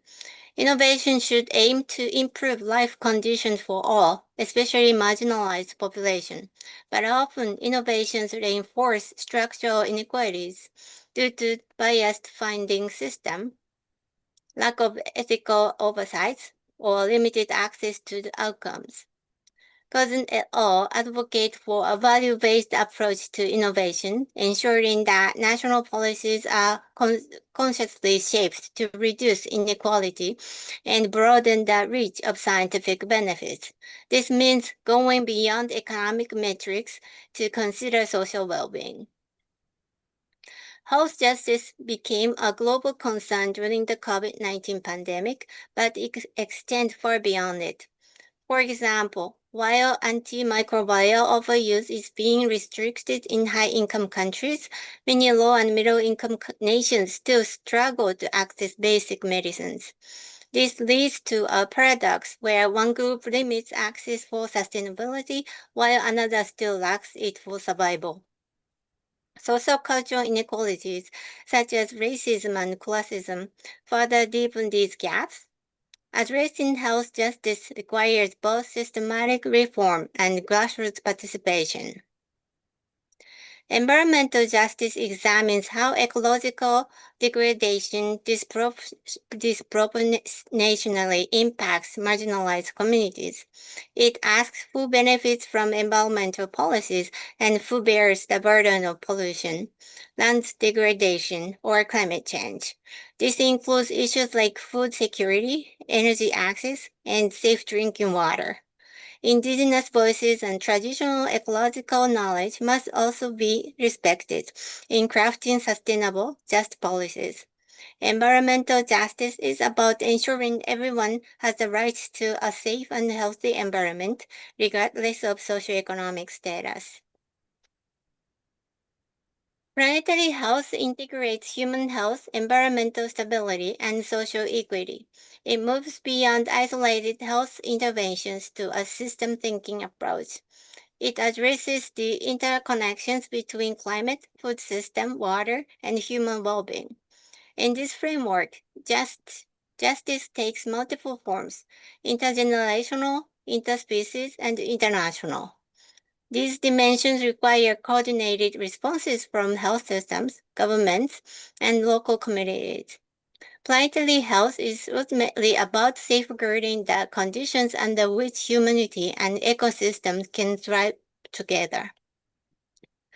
Disaster response is also reactive, short-term, and technocratic. While emergency relief is essential, long-term resilience must also be prioritized. Unfortunately, local knowledge, particularly from nurses, community health workers, and indigenous leaders, is often underutilized. Over-reliance on external experts may neglect cultural context and social vulnerabilities. Gender disparities, for example, can be overlooked if responses don't integrate social science perspectives. Future disaster preparedness must adopt more inclusive, participatory, and intersectional frameworks. Despite their energy and innovation, early career scientists often face systematic challenges: short-term contract, limited research funding, and minimal policy recognition. The lack of incentives for policy engagement and policy advising further discourages them from stepping into these roles. Academic culture needs to evolve so that contributing to policy, engaging with communities, and fostering equity are seen as valuable scholarly contributions, not distractions from real research. Justice must be embedded in science and technology policy. This involves assessing whether research agendas and funding models reflect equity goals. Are we prioritizing research that helps marginalized population? Are we designing innovation systems that align with sustainability? Policymakers and scientists alike need to use justice frameworks to guide policy formation, implementation, and evaluation. To enable justice-oriented science, we must invest in training and infrastructure. Scientists need to be equipped with skills in ethics, policy literacy, community engagement, and interdisciplinary collaborations. Research institutions and universities should create pathways for policy engagement and reward researchers who take on these roles. Training the next generation means preparing them not only for lab work, but also for leadership in society. Inclusive government means involving diverse perspectives, especially those traditionally excluded. This includes underrepresented scientists, global South researchers, and community stakeholders. Public engagement must go beyond one-way communication to two-way dialogue, empowering citizens to shape science. Open science policy practices such as data sharing and transparent methods can also help bridge the trust gap between science and society. In closing, I want to emphasize that distributive justice in science is both a moral obligation and a strategic necessity. Science that serves only a few is unsustainable. We must build systems that uplift all communities, support emerging researchers, and value justice as a core principle. Together, we can transform how science and policy interest, not just to generate knowledge, but to make the world fairer, safer, and more humane for all. Thank you very much, and we all welcome everyone to Hiroshima next year for the 10th International Conference for Women in Science Without Borders. Thank you very much. Just a little announcement. We will have another event this year in October in India. So that India will be in October, the World Science Forum 9th, because in Hiroshima will be the 10th. Thanks, Yoko. I think the event in Hiroshima will be a big example that science will be for peace, right? Yes, science and technology for peace. For peace, okay. And now there is new term, the technology diplomacy. Amal, your camera is off, you know, right? Yeah. Sometimes the quality of internet becomes better when I close the camera. Yeah. So that this year we will have the 9th Conference for Women in Science Without Borders in India.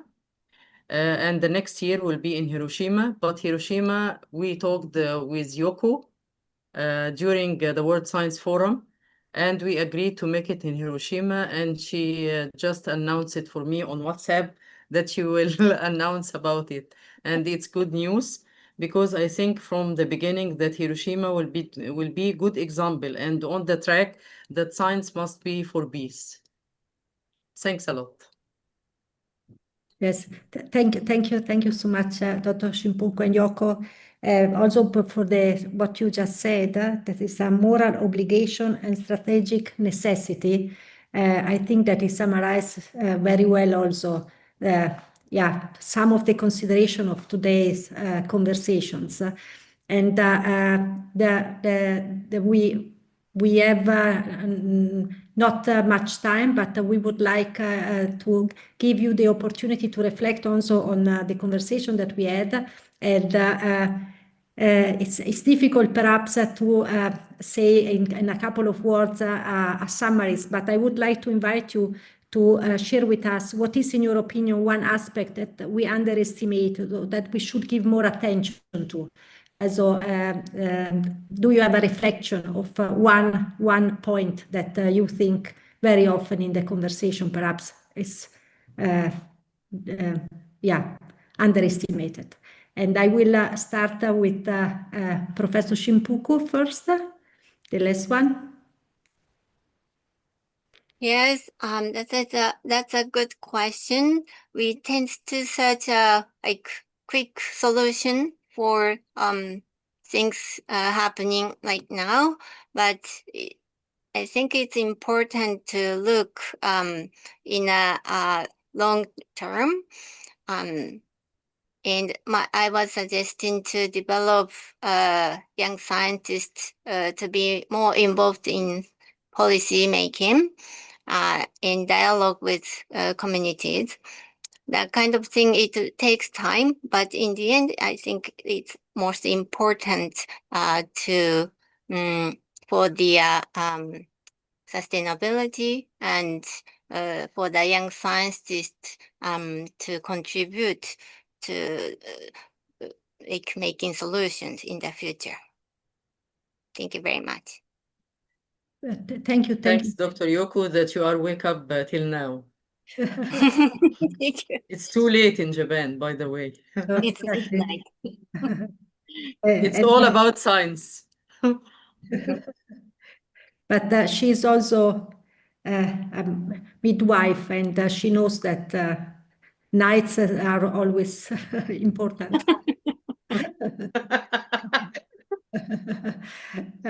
So we have Dr. McVevy. Yes, please go ahead. You are muted.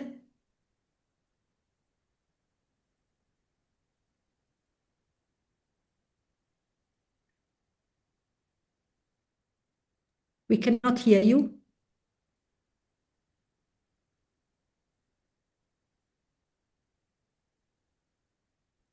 He's muted.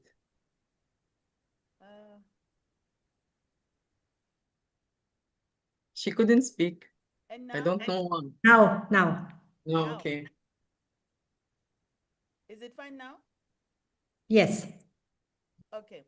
So for me, I think I like your question because we always view science diplomacy as I would say, a mechanism for soft power, a bridge in times of crisis, which it is, but we really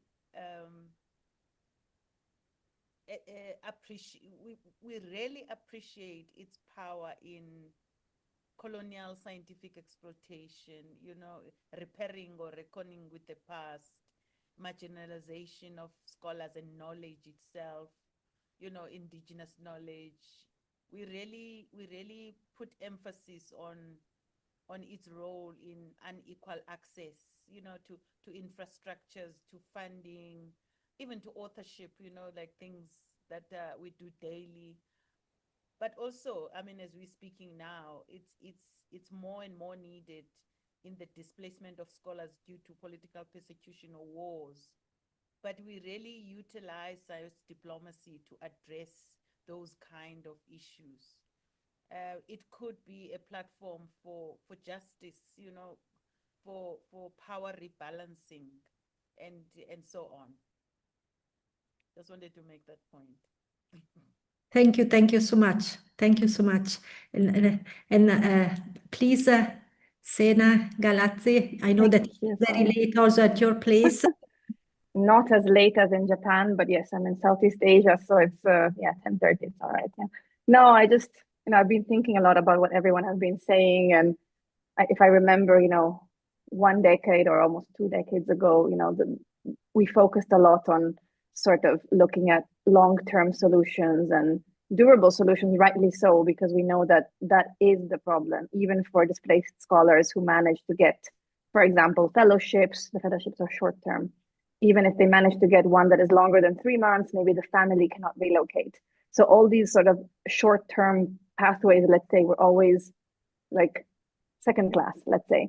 And I guess maybe I'm not being very optimistic, but right now, seeing the sort of dramatic shifts that we're seeing in the world, really on planetary scale, I think maybe we might have to be realistic and consider the true scale of the problem. This is not something that's going away. It's not something that we can manage by giving a few fellowships to people in need. There really has to be a dramatic rethinking of how we operate. And I really liked one of the things that my colleague Hazir from Sudan said about, like these kind of small things that can really be a lifeline. So for example, she was mentioning mobile labs, right? Or remote connectivity for certain purposes. So they are small things. They're not the ideal. They're not what we're dreaming of. But I think that maybe we have to, recalibrate our expectations and hopefully be able to ourselves keep this lifeline active while we navigate the next decades of uncertainty. So yeah, pessimistic, but also optimistic, because I know better times will come. Thank you. Thank you so much. And I think that from all the speakers and the impression of also the 2 sessions, it's clear that collaboration is needed at all levels. Also starting really also what was very often also mentioned from the local knowledge and to the international knowledge, and it needs to start now, and it needs to start to the action now, but also long-term perspective to build on the future generations. And Amal, I will give you to you now, and I'm really happy, obviously, for the announcement of Yoko, and I look forward to it. And please, Amal, now go ahead and close the session. Yeah. Thanks, Nerina. At the end, I would like to thank all speakers for the nice, valuable talks, and the audience for attending our event, hoping to meet you again at our future activities. And good night, good afternoon. See you. Have a nice weekend. Bye-bye. Thank you so much, everyone. Keep in touch. See you next time. Thank you. Bye-bye. Thank you.